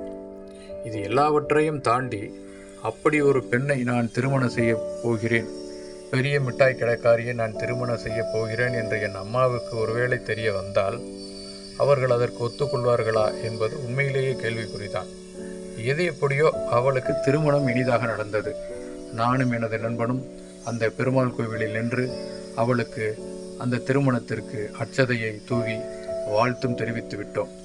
அடுத்த நாள் காலையில் நான் சொன்ன எங்கள் வீட்டு பக்கத்தில் இருந்த குடிசை வீட்டில் இருந்த பெரியம்மாவும் அவரது மகனும் 2 நாட்களுக்கு முன்பே காலி செய்துவிட்ட சூழலில் இப்போது குமுதாவும் பாண்டியும் புது மன தம்பதிகளாக குடிவந்தார்கள். அன்றே வீட்டில் பால் காய்ச்சி அதற்கு முக்கிய விருந்தினராக நானும் என் அம்மாவும் சென்றிருந்தோம். அந்த வீட்டில் குமுதா அழகாக பாத்திரங்களை, அவள் அம்மா அளித்த அவளுக்காக கொடுத்த பாத்திரங்களை அடுக்கி வைத்திருந்தால், காய்ச்சிய பசும் பாலில் வெல்லம் கலந்து எனக்கு ஒரு டம்ளர் பாலை அவளே கொடுத்தாள்.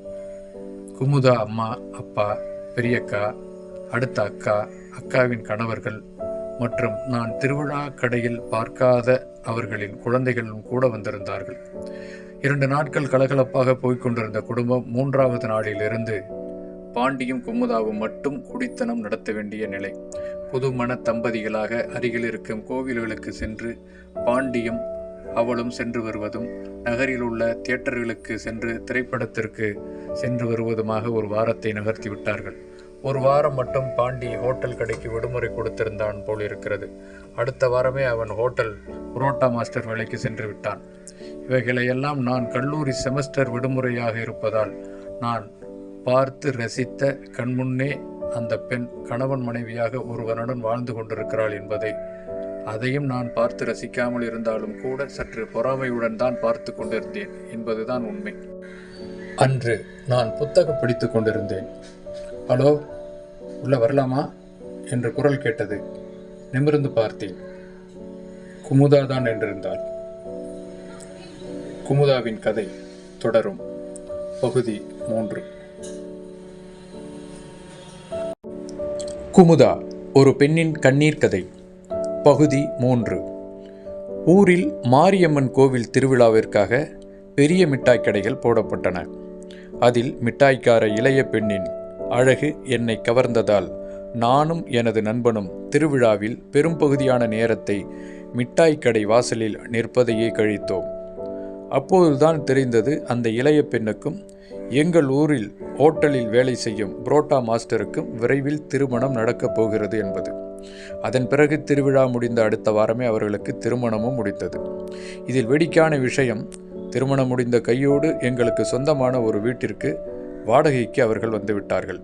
தான் காதலித்த, அதாவது ஒரு தலையாகத்தான் காதலித்த ஒரு பெண்ணுக்கு திருமணமாகி நம் கண் எதிரே குடி வந்துவிட்டால் நம் மனம் பாடும் பாடு என்னவாக இருக்கும் என்பது அதை அனுபவித்தவர்களுக்கு மட்டும்தான் தெரியும்.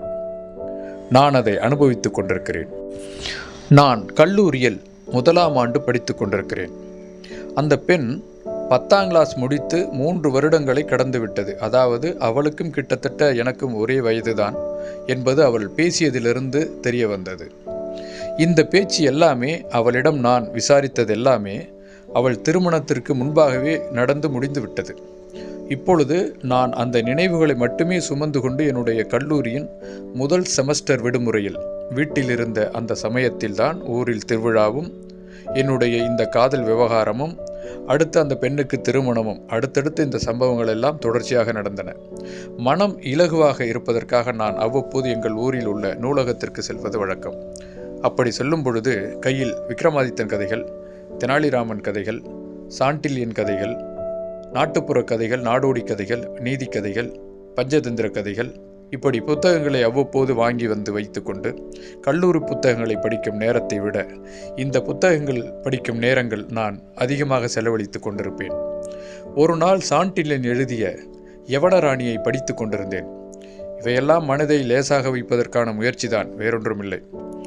ஒருபுறம் கையில் அடுத்த செமஸ்டருக்கான ஒரு புத்தகமும் இருந்தது.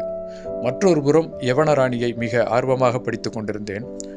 அப்பொழுதுதான் என் அம்மா என்னிடம் உள்ளூரில் அன்று சந்தையில் காய்கறிகள் மற்றும் பழங்கள் வாங்கி கொண்டு வரலாம் என்று அம்மா கிளம்பியிருந்தார்கள்.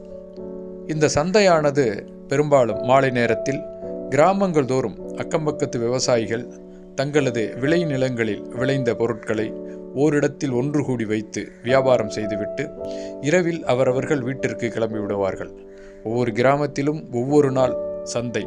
அக்கம்பக்கத்து கிராமங்களில் ஒரு நாள் திங்கட்கிழமையில் இருக்கும், ஒரு நாள் செவ்வாய்க்கிழமைகளில் இருக்கும், ஒவ்வொரு நாள் ஒவ்வொரு கிழமைகளில் சந்தைகள் போடப்பட்டு மக்கள் தங்களுக்கு தேவையான பொருட்களை வாங்கி கொண்டு செல்வது வழக்கம். எங்கள் ஊர் சந்தை சனிக்கிழமை அன்று செயல்படுகிறது. அன்று சனிக்கிழமை என் அம்மா என்னிடம் சொல்லிவிட்டு சந்தையில் காய்கறி வாங்குவதற்காக சென்றார்.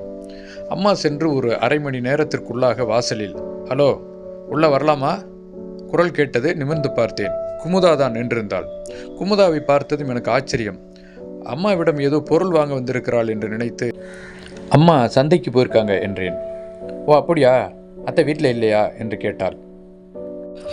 எனக்கு என் அம்மாவை அத்தை என்று சொன்னது ஒரு புறம் பிடித்திருந்தாலும் இன்னொரு புறம் அவள் மீது எனக்கு கோபம் வந்தது.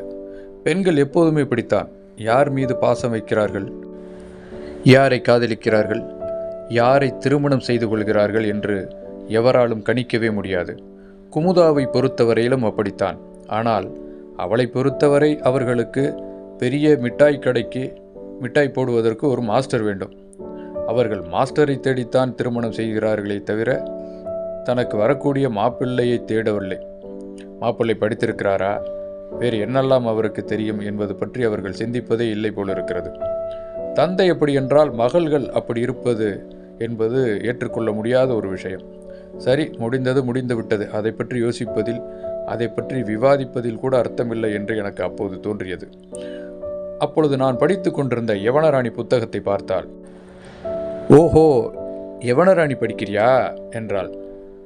ஆமாம் ஆமாம் என்றேன். அவள் அது மட்டுமன்றி மேற்கொண்டு தொடர்ந்து, நானே யவனராணியின் கதை அமைப்பை பற்றி அவளிடம் கூறினேன். கரிகாட் சோழன் கதை எழுது. கரிகாட் சோழன் வயதில் குறைந்ததாக இருந்ததால் அவரை சேரர்களும் பாண்டியர்களும் போர் தொடுத்து நாட்டை கைப்பற்றி கொள்ளலாம் என்று நினைத்தார்கள். அந்த காலகட்டத்தில் 11 வேளிருடன் சேர்ந்து கொண்டு நெடுஞ்சேரலாதனையும் பாண்டியனையும் அழித்து, அது மட்டுமன்றி தனது நாட்டை அபகரித்த இருங்கோவில் படையையும் அழித்து மன்னனாக முடிசூடியதை இந்த கதை விளக்குவதாக சொன்னேன். அப்போது அவள் சொன்னால், இந்த கதையோட 2 பாகத்தையுமே படிச்சிட்டியா என்று கேட்டாள். படிச்சிட்ருக்கேன் என்றேன். அப்போது அவள் சொன்னால், இந்த கதையினுடைய கதாநாயகன் கரிகாலன் இல்லை, படைத்தலைவன் இளஞ்செழியன் தான் என்றாள். அவனை ஒரே நேரத்தில் 2 பெண்கள் காதலிக்கிறாங்க. ஒரு பெண் அவளது முறைப்பெண் பூவழகி, இன்னொரு பெண் தான் யவனராணி. கடைசியில் யவனராணி பூவழகிய இளஞ்செழியனிட சேர்த்து வச்சுட்டு அவள் கொல்லப்படுறான் என்ற கதையை குமுதா என்னிடம் கூறினாள். அவள் மிக தெளிவாக யவனராணியை படித்திருக்கிறாள் என்பது தெரிந்தது. நீ கதை புத்தகங்கள்லாம் நிறைய படிப்பாய் போல் இருக்க என்றேன். ஆமாம், பாட புத்தகங்கள் படிக்கிற நேரம் போக மீதி நேரம் கதை புத்தகம் படிக்கிறதா என்னுடைய வேலை. அப்போது மேலும் ஒரு கேள்வி என்னிடம் கேட்டாள். நீ பொன்னியின் செல்வன் படிச்சிருக்கியா என்றாள். படிச்சிருக்கனே. அது என்ன கதை என்று கேட்டால், அது ராஜராஜ சோழன் பற்றிய கதை என்றேன். பொன்னியின் செல்வனுக்கும் இப்போ நீ படிச்சிட்டு இருக்க இந்த யவனராணிக்கும் என்ன ஒற்றுமை என்ன வேற்றுமை என்று கேட்டாள். இது 2 பாகம், சீக்கிரமாக படிச்சிடலாம். அது 6 பாகம், உடனே படிக்க முடியாது என்று சொன்னேன். அப்போது அவள் என்னிடம் கேட்டாள், ஹலோ, நான் உங்ககிட்ட எத்தனை பாகம் நான் கேட்டேன்? அப்படி பார்த்தா கூட பொன்னியின் செல்வன் 5 பாகம்தான். புதுவெல்லம், சுழற்காற்று, கொலைவாள், மணிமகுடம், தியாக சிகரம், இப்படி மொத்தம் 5 பாகம்தான். நீ ஒரு பாகத்தை சேர்த்தே சொல்கிற. ஓ அப்படியா, சரியா ஞாபகம் இல்லை என்றேன்.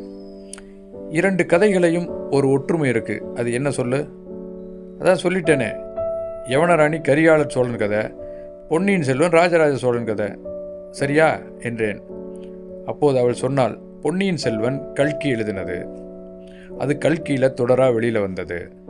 யவனராணி சாண்டில்யன் எழுதினது, இது குமுதத்தில் தொடர்கதையாக வெளியில் வந்தது. ஓ, அப்புறம் இன்னொரு விஷயம், பொன்னியின் செல்வன் பல முறை நாடகமாக போடப்பட்டிருக்கு.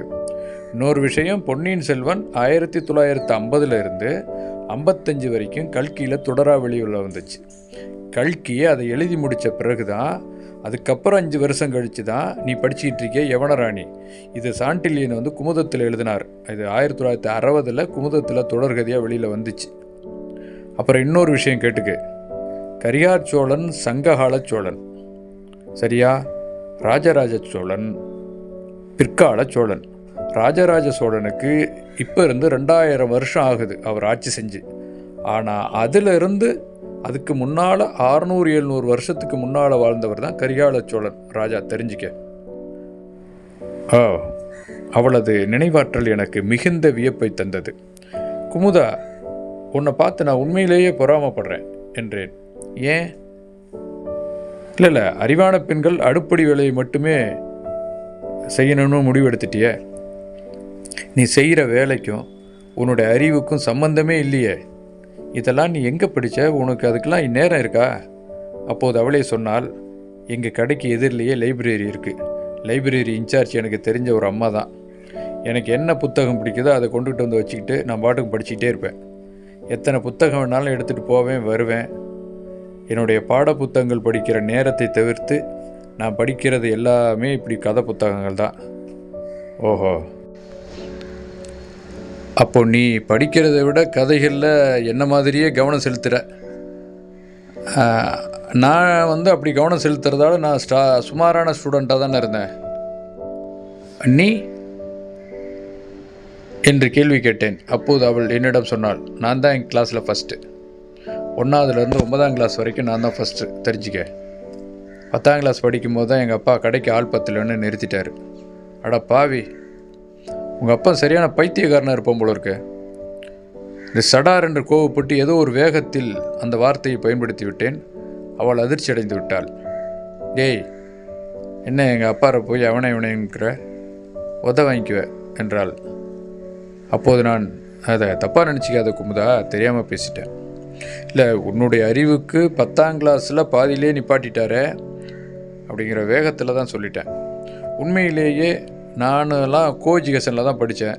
என் கூட நிறைய பெண்கள் படிச்சிருந்தாலும் கூட அவங்கள்ட்டலாம் இவ்வளோ பெரிய அறிவை நான் எதிர்பார்த்ததே இல்லையே. ஆனால் அவங்க யாருமே படிப்பை நிறுத்தலையே, தொடர்ச்சியாக தானே படிச்சுக்கிட்டே இருக்காங்க.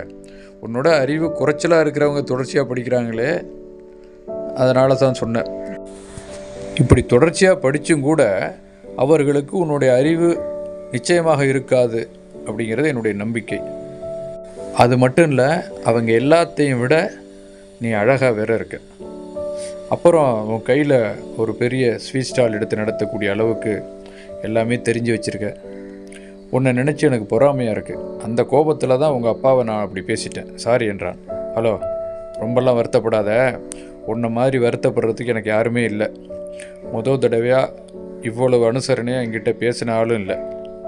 எப்போவுமே டீ கடை, ஹோட்டலு, கடை, மிட்டாயி அப்படியே கூட அவங்க கூடவே பழகிட்டேனா எனக்கு வெளியாட்கள் பக்கமே பழக்கம் இல்லாமல் போயிடுச்சு. திருவிழா டைமில் என்ன நீ எங்கிட்ட வந்து பேசின போது எனக்கு ரொம்ப சந்தோஷமாக இருந்துச்சு. என்ன பண்ணுறது, அப்போவே எங்கள் மாமா கூட எனக்கு திருமணம் நிச்சயமாயிருச்சே என்றாள். அப்போது எனது மனதுக்குள் ஒரு அமைதி கிடைத்தது. அவளும் என்னை காதலித்திருக்கிறாள், இது உண்மை. நானும் அவளை காதலித்திருக்கிறேன், அதுவும் உண்மை.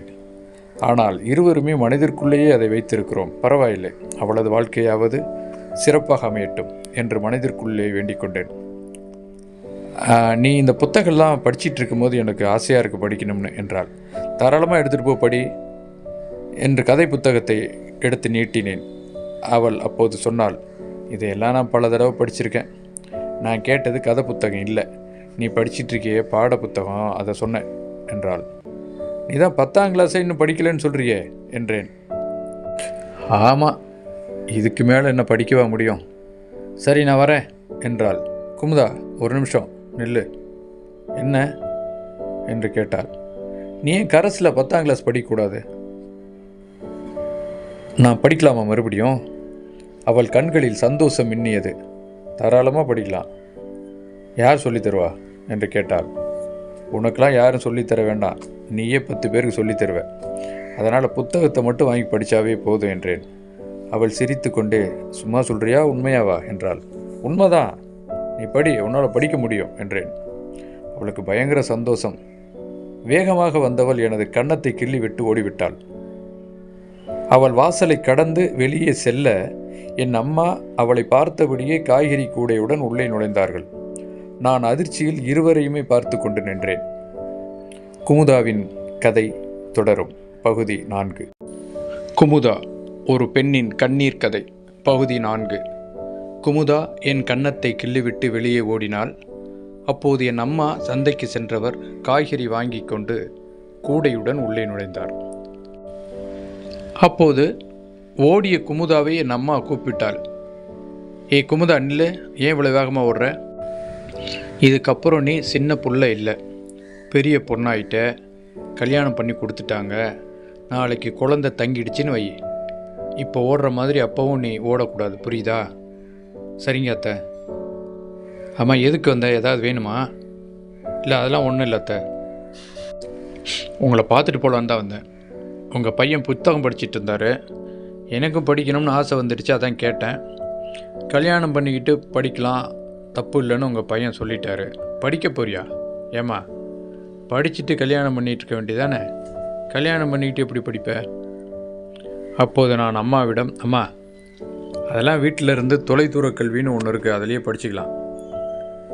அதெல்லாம் எவ்வளோ வயசானாலும் படிப்புக்கு வயசு கிடையாது, படிச்சுக்கிட்டே இருக்கலாம் தொடர்ச்சியாக.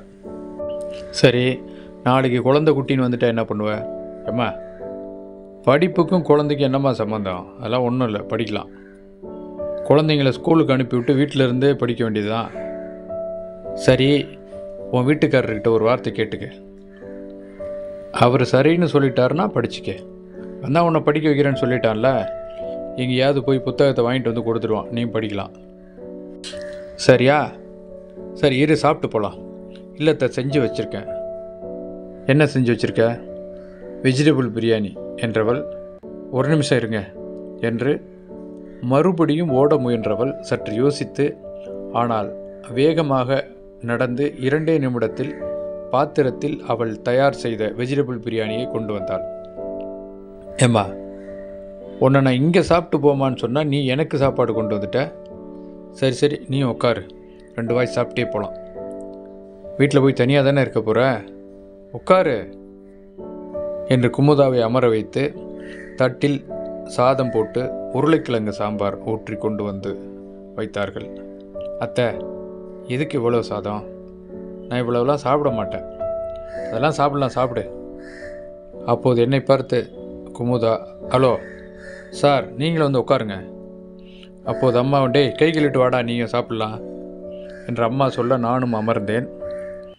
அம்மா அவர்கள் செய்த சாதத்தை போட முயல அம்மாவை தடுத்த குமுதா, நான் சமைச்சதை போடுங்க உங்கள் பையனுக்கு என்றதும், சரிம்மா, 2ஆவதாக உன் சாப்பாடு கொடுக்கலான்னு இருந்தேன். பரவாயில்ல, நீங்கள் சமைச்சதை தான் தினமும் தரீங்களே, இன்றைக்கி ஒரு நாள் என்னுடைய சமையலை சாப்பிடட்டும், விடுங்க. குமுதாவின் சமையல் நான் சுவை பார்த்தேன். அவள் கைப்பக்குவம் மிக அற்புதமாக இருந்தது. அம்மாவும் சாப்பிட்டு விட்டு பாராட்டினார்கள். அவள் அம்மா சமையலை பாராட்டி தள்ளினாள். தனியாக இருக்கிறது போர் அடிக்குதா, அதான் கதை புத்தகம் படிக்கலான்னு உங்கள் மகன் சொன்னார். எல்லா கதையும் படிச்சிட்டேன், பாட புத்தகம் தான் படிக்கலைன்னு சொன்னேன். சரிம்மா, நீ படிமா. நான் என்ன சொல்கிறேன்னா, எதுக்கும் புருஷனை ஒரு வார்த்தை கேட்டுக்கன்னு சொல்கிறேன். அவர் என்ன கேட்குறது, நான் முடிவு எடுக்கிறேன், படிப்பேன். அம்மா ஆச்சரியமாக அவளை பார்த்தார். ஏம்மா, உன் புருஷன்கிட்ட சொன்னால் வேண்டான்னு சொல்லிவிடுவாரா? அதெல்லாம் ஒன்றும் இல்லாத்த, வேண்டான்னு சொல்லிட்டா நான் என்ன விட்டுறவா போகிறேன்? நல்ல பொண்ணுமா நீ. குமுதா அம்மா சமையலை மீண்டும் ஒரு முறை பாராட்டிவிட்டு கொஞ்சம் கேட்டு வாங்கியே சாப்பிட்டாள். நான் அவளது வெஜிடபிள் பிரியாணியை பாராட்டிவிட்டு கொஞ்சம் சாதம் போட்டு எங்கள் அம்மா தயார் செய்த உருளைக்கிழங்கு சாம்பார் ஊற்றி சிறிது சாப்பிட்டேன். நான் சாப்பிடும் வரை அவளும் என்னுடன் அமர்ந்து சாப்பிட்டாள். அம்மா சாப்பிட்டு எழுந்து விட்டார்கள். நான் சாப்பிட்டு முடித்ததும் அவ்வளவு வேகமாக அவளும் சாப்பிட்டு முடித்தாள். அம்மா அடுக்கலைக்குள் சென்றார்கள். அப்போது மெதுவாக சொன்னாள், உனக்காக தான் உட்காந்து சாப்பிட்றேன், எனக்கெல்லாம் முன்னவே போதும். ஆமாம், நான் நல்லா சமைக்கிறேனா என்று மெதுவாக கேட்டாள். ரொம்ப நல்லா சமைக்கிற, எனக்கு பிடிச்சிருக்கு என்றேன். சிரித்துவிட்டு அம்மாவிடம் சொல்லிவிட்டு கிளம்பினாள். 2 நாட்கள் கழித்து அம்மா இல்லாத சமயம் வீட்டிற்கு வந்து தனிமையில் என்னிடம் அழுதாள். என்ன குமுதா, சொல்லு. வீட்டுக்காரர் என்னை படிக்கக்கூடாதுன்னு சொல்லிட்டார். ஏன் தெரியல. அப்புறம் எதுக்கு என்னை கல்யாணம் பண்ணிக்கிட்டேன்னு சொல்கிறாரு. படிக்கிறதுக்கும் இதுக்கும் சம்மந்தம் இல்லை மாமான்னு நானும் 1000 தடவை சொல்லிட்டேன். அந்த ஆளுக்கு காதுலேயே ஏற மாட்டேங்குது. எல்லாத்துக்கும் ஒரு கொடுப்பனை வேணும் போல இருக்கு. சரி, நான் வேணா உன் வீட்டுக்கார்ட்ட பேசிட்டுமா? வேண்டாம், தேவையில்லாத புது பிரச்சனை ஆகிடும், அமைதியாரு. பிறகு சிறிது நாட்கள் கழித்து அவள் தாய் வீட்டுக்கு சென்றிருந்தாள். எனக்கு கல்லூரி திறக்கும் சமயம், அதனால் நானும் கல்லூரி சென்று விட்டேன். அதன் பிறகு அவளை 2-3 மாதங்கள் கழித்து தான் பார்த்தேன். வயிறு முன்புறம் வளர்ந்திருந்தது. ஆமாம், அவள் கர்ப்பமாக இருந்தாள்.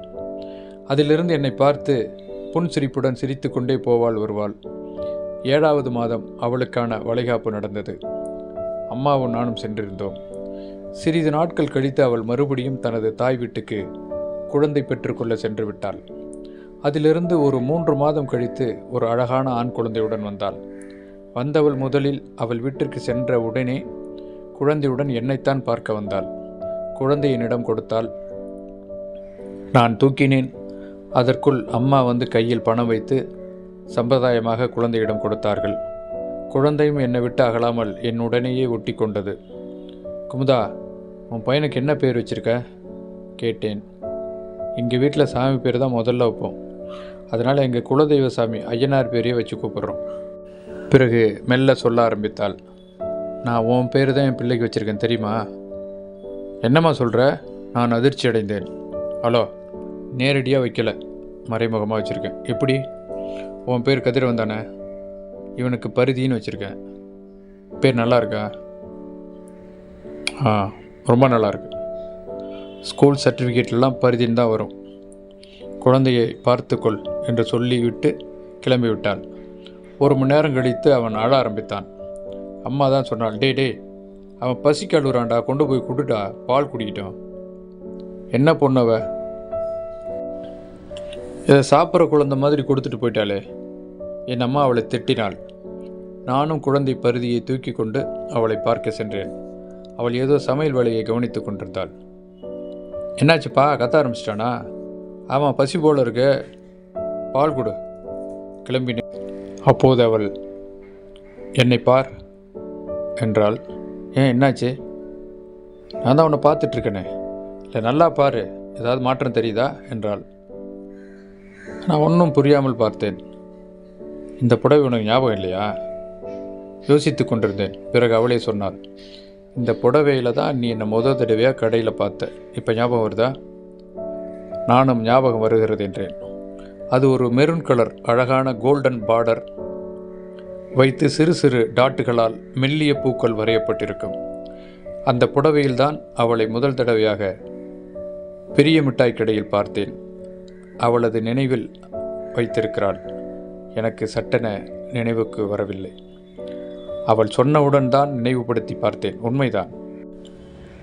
அந்த புடவையில் அவளது சிவந்த நிறம் மேலும் எடுப்பாக எனக்கு காண்பித்தது. உனக்காக தான் இந்த புடவையை கட்டினேன். அதற்குள் அவளது கணவன் புரோட்டா மாஸ்டர் பாண்டி வந்து விட்டார். வாங்க கதிர், என்ன இன்னைக்கு காலேஜ் இல்லையா? சனி ஞாயிறு 2 நாள் இல்லைங்க, நாளைக்கு மறுநாள் தான் காலேஜ்னு என்றேன். இந்த இடைவெளிக்குள் அவள் புட்டிப்பால் குழந்தைக்கு கொடுத்து மறுபடியும் என்னிடமே கொடுத்து விட்டாள். நானும் மறுபடியும் பருதியை தூக்கி கொண்டு வீட்டுக்கு வந்து விட்டேன். குழந்தையை பார்ப்பதற்காக ஒரு முறை அவளுடைய அம்மா, அப்பா, 2 அக்காக்கள் வந்திருந்தார்கள். அப்போது பருதி என் வீட்டில் இருந்ததால் அவர்கள் குமுதாவிடம் குழந்தை தேவையில்லாமல் மற்றவர்கள் கையில் கொடுக்கக்கூடாது என்று சொல்லிவிட்டார்கள். நான் பருதியை கொண்டு போய் கொடுத்தேன். அப்போது அங்கே குழந்தை எங்கள் வீட்டுக்கு வருவதும் குமுதா எங்கள் வீட்டுக்கு வருவதும் அவர்களுக்கு பிடிக்கவில்லை. அது மட்டுமன்றி குமுதாவின் கணவனும் அதை ஒரு குறையாக சொல்லியிருக்கிறான் என்பதும் என் அம்மா என்னிடம் வந்து சொன்னார். எனக்கு மனசு வலிக்க ஆரம்பித்தது. அதன் பிறகு நான் அவளை பார்ப்பதையும் அந்த பருதி என்ற குழந்தையை பார்ப்பதையும் கூட தவிர்த்து விட்டேன். இது நடந்ததற்கு பின்பு நான் முடிந்தவரை கல்லூரியை விட்டால் வீடு, வீட்டை விட்டால் நூலகம், அதையும் கடந்தால் நண்பர்களுடன் எங்கேயாவது ஏரிக்கரை, வயல்வெளிகள் என்று சென்று விடுவோம். இது தெரிந்து குமார் கூட வருத்தப்பட்டான். பாவம், அவனால் வருத்தப்பட மட்டும்தான் முடியும். மனதுக்குள் இருக்கும் வழி என்னால் மட்டுமே உணர முடியும். 2 மாதங்கள் கழிந்திருக்கும் என்று நினைக்கிறேன். ஒரு நாள் அந்த வீட்டு வாசலில், அதாவது குமுதா இருக்கும் வீட்டு வாசலில் தண்ணீர் பிடிப்பதற்காக என் அம்மா 2-3 காலி குடங்களோடு சென்றிருந்த போது குமுதா குழந்தையுடன் இந்த நேரத்தை பயன்படுத்தி கொண்டு என் வீட்டிற்கு வந்தாள். ஏன் என்கிட்ட பேச மாட்டேற? இந்த குழந்தை என்ன தப்பு செஞ்சான்? அவனை ஏன் தூக்க மாட்டேற? என் மேலே உனக்கு கோபமா? என்ன கோபம் என்று அவள் தொடர்ச்சியாக என்னை பேச விடாமல் பேசிக்கொண்டே இருந்தாள். நான் என் அம்மா சொன்னதை சொல்லவில்லை. ஆனால் அவளாகவே கேட்டாள், ஏன் அத்தை ஏதாவது சொன்னாங்களா? அதெல்லாம் ஒன்றும் இல்லை, கல்யாணம் ஆன பெண் கூட நேரத்தை செலவழிக்கிறது ஆபத்தான விஷயம் அப்படின்னு எங்கள் அம்மா சொன்னாங்க என்று. நான் என்ன உனக்கு ஆபத்தானவளா? முகத்தை பார்த்து சொல்லு என்றாள். அவள் முகத்தை பார்க்க எனக்கு தைரியம் வரவில்லை. அவள் பேசி கொண்டிருந்த பொழுது அவளது குழந்தை பரிதி என்னிடம் தாவிக்கொண்டு வந்தான். வேறு வழி இல்லாமல் நான் அவனை தூக்கி முத்தமிட்டு விட்டு மறுபடியும் அவளிடம் கொடுத்து விட்டேன். அவள் வழிந்த கண்ணீரை துடைத்து கொண்டே விருட்டன அங்கிருந்து சென்று விட்டாள். எனக்கு மனசு என்னவோ போல் ஆகிவிட்டது. இருந்தாலும் என் உள் மனசு, அவள் திருமணமானவள், அவளோடு பழகுவது அவ்வளவு நல்லதல்ல. அவர்கள் வீட்டில் அம்மா, அப்பா, கணவன் எச்சரித்தும் கூட அவள் நம்மிடம் பழகுகிறாள் என்றால் உண்மையிலேயே நாளைக்கு பிரச்சனை வருவதற்கு கூட வாய்ப்பு இருக்கிறது என்று அடிக்கடி எனது உள்மனது சொல்லிக்கொண்டே இருந்தது.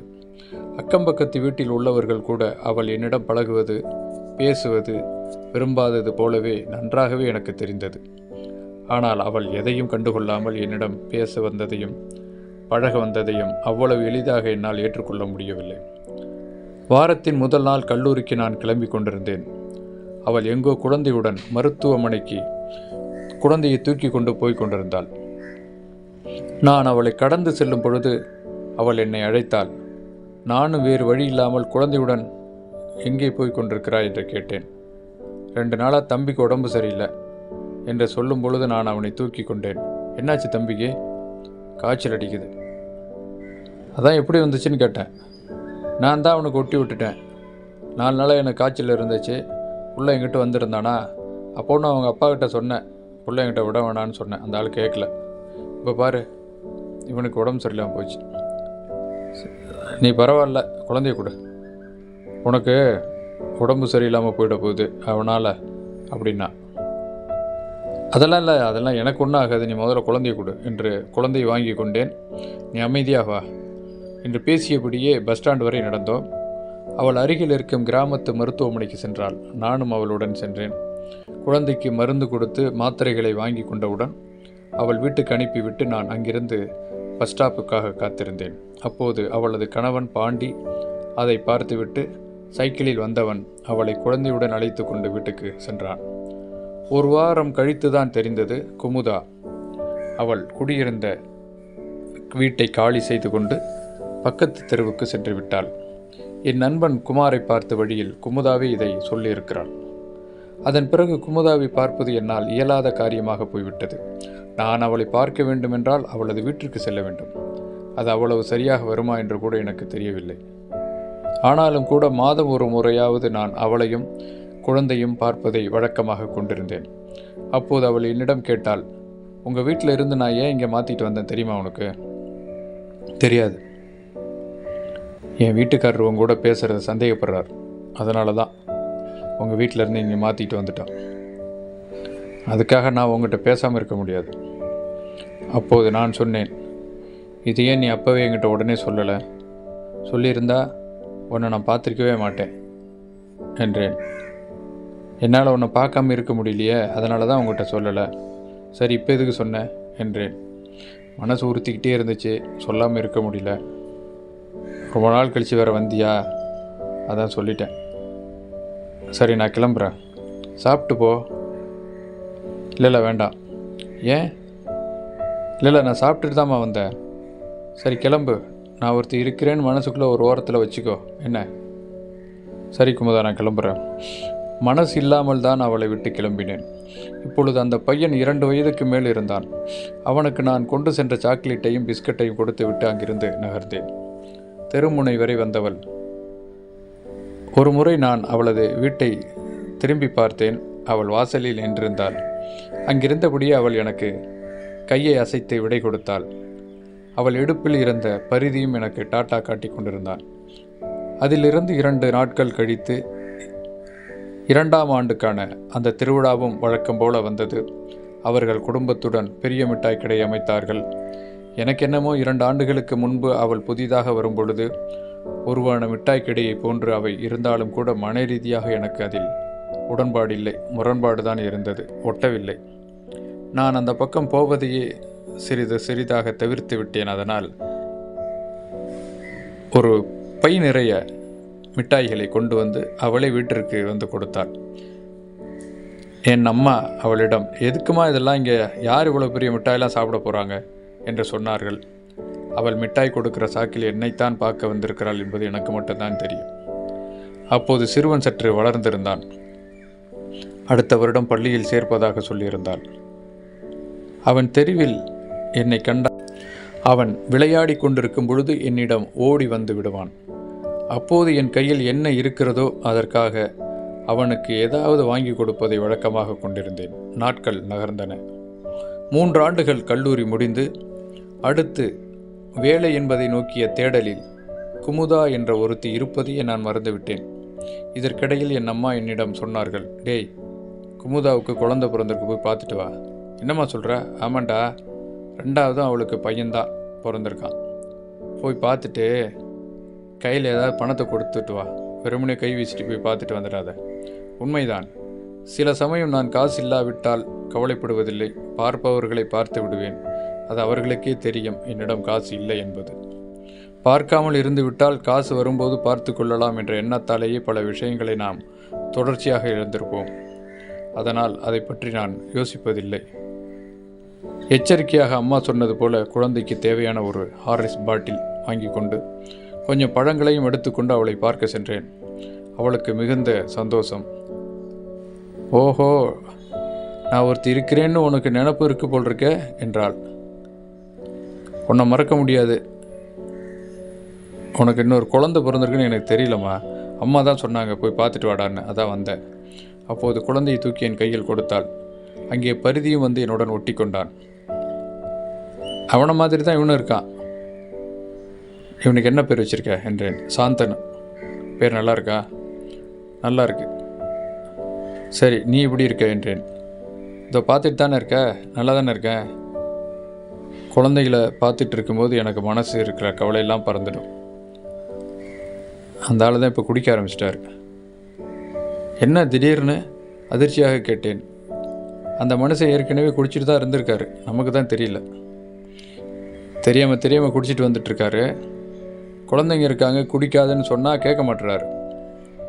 கஷ்டமாக இருக்கு எனக்கு. அப்போது எனக்கு அவளுக்கு என்ன ஆறுதல் சொல்வதென்றே தெரியவில்லை. ஒரே ஒரு விஷயத்தை மட்டும் சொன்னேன். எப்படியாவது போராடி அந்த குடியை முழுசாக நிறுத்த முடியலனா கூட குறைக்கவாவது செய் என்று சொல்லிவிட்டு கிளம்பினேன். பக்கத்தில் இருந்தாலாவது நீ வர்றது போகிறது தெரியும், தூரத்தில் வந்துட்டேனா நீ எப்போ வர்ற போறீன்னு எனக்கு தெரியலப்பா. குமார்கிட்ட தான் சொல்லிவிட்டேன் வந்து பார்த்துட்டு போக சொல்லி. நீயே வரமாட்டேன்னு எனக்கு தெரியும். இல்லை, கண்டிப்பாக வரேன். அப்படி தான் சொல்லுவேன். இங்கே பாரு, ரொம்ப நாளாச்சு. பரிதி தான் உன்னை கேட்டுக்கிட்டே இருப்பான் தெரியுமா. சரி, நான் கிளம்புறேன். அப்பொழுதும் அவள் தனது கை குழந்தையுடன் வெளியே வந்து என்னை பார்த்தபடி நின்றிருந்தாள். குமுதா என் மனதை விட்டு விலக மாட்டாள் என்பது மட்டும் எனக்கு தெள்ளத் தெளிவாக தெரிந்தது. அவளை மறப்பது என்பது இயலாத காரியம் என்பதும் என் உள்ளுணர்வு என்னை எச்சரித்து கொண்டே இருந்தது. அடுத்து வேலை பார்த்து கொண்டேன். மாஸ்டர் டிகிரி அப்ளை செய்யலாம் என்று நினைத்து திருச்சியில் மாலை நேர கல்லூரியில் எம்எஸ்சி பாட்டனி வகுப்பில் சேர்ந்து காலையிலிருந்து மதியம் வரை ஒரு எஸ்டிடி பூத்தில் வேலைக்கு சேர்த்தேன். மதியத்திலிருந்து இரவு வரை வேறொரு மாணவன் அதே எஸ்டிடி பூத்தில் வேலை செய்து கொண்டிருந்தவன் எனக்கு அந்த வேலையை கொடுத்தான். நிறைய நேரம் எனக்கு கிடைத்தது. அம்மாவிற்கு அதிலெல்லாம் உடன்பாடு இல்லை என்றாலும் கூட பெரிதாக எனது விருப்பத்தை அவர்கள் ஒருபோதும் தடையாக இருந்ததும் இல்லை. அப்போது கல்லூரியில் சேர்ந்தவுடன் என் அம்மா என்னிடம் முதலில் சொன்னது, டே தம்பி, இப்படியே படிச்சிட்டு இருந்தால் என்ன அர்த்தம்? படிச்சுட்டு ஒரு வேலைக்கு போகணுமா, வேற என்ன என்றேன். டேய், நீ வேலைக்கு போகாமல் கூட இரு. நீ வேலைக்கு போய் தான் நம்ம ஒன்றும் சாப்பிடணுன்னு அவசியம் இல்லை. என்ன புரியுதா என்றால். எங்களுக்கு 10 ஏக்கர் ஏரி நிலம் இருந்தது. ஏரியில் தண்ணீர் குடித்தால் 10 ஏக்கருமே நஞ்ச நிலமாக மாறும். தண்ணீர் இல்லை என்றால் 2 ஏக்கரில் நெல் பயிரிட்டு அதனை சாகுபடி செய்வோம். தந்தையார் மறைவுக்கு பிறகு அம்மாவால் தனியாளாக கவனிக்க முடியாமல் போய்விட்டதால் வருட குத்தகைக்கு ஒருவரிடம் கொடுத்து விட்டோம். அதனால் நெல் மூட்டைகளுக்கும் அரிசிக்கும் வருடம் முழுக்க நெல் மூட்டைகள் வந்த வண்ணம் இருக்கும். அரிசிகள் அரைத்த வண்ணம் இருப்பார்கள். தவிடுகள் ஒருபுறம் விற்பனையாகும். இவையெல்லாம் அம்மாவிற்கு பணமாக வந்துவிடும். கூலி போக மீதி செலவுக்கு அவர்கள் வைத்து கொள்வார்கள். 2-3 வருடங்கள் மழை இல்லாமல் போனாலும் கூட வீட்டில் சாப்பாட்டு பஞ்சம் என்பது எனக்கு தெரிந்து இல்லை. அதனால்தான் என்னிடம் தைரியமாக நீ வேலைக்கு போய்தான் சாப்பிட வேண்டும் என்ற நிலை இல்லை என்று என் அம்மா கூறியிருந்தார்கள். அப்போது நான் சொன்னேன், மாலை நேர வகுப்பு எனக்கு கல்லூரியில் கிடைத்திருக்கிறது. காலையிலிருந்து மதியம் வரை நான் என்ன செய்ய முடியும்? அதனால்தான் இப்படி ஒரு வேலை என்று, இது ஒன்றும் கடினமான வேலை இல்லை என்றும் கூறினேன். என் அம்மா மறுபடியும் சொன்னார், டேய், நான் அதை சொல்ல வரல. நான் என்ன சொல்கிறேன்னு உனக்கு புரியல. சொல்லுமா, எதுவாக இருந்தாலும் சொல்லு. இப்படியே படிச்சிட்டு இருந்தீன்னா வயசாகிடும். கல்யாணம் எப்போ பண்ணுறதுன்னு கேட்குறேன். அப்போது நான், கல்யாணம் இப்போ வேண்டாமா, நானே சொல்கிறேன் என்றேன். ஏய், எல்லா பசங்களும் சொல்கிறது தான். அதுக்காக எல்லா பெற்றவங்களும் இப்படியே பசங்களை விட்டுறதும் இல்லை. நான் பொண்ணை பார்க்க ஆரம்பிச்சிட்டேன். நான் எப்போ கூப்பிட்டாலும் நீ வரணும், சரியா? எனக்கு ஒரே பதட்டமானது. அம்மா, இப்போ வேண்டாமா, ஒரு 2 வருஷம் படித்து முடிச்சிடுறேன். அதுக்கப்புறம் ஒரு வேலைக்கு போயிடுறேன்.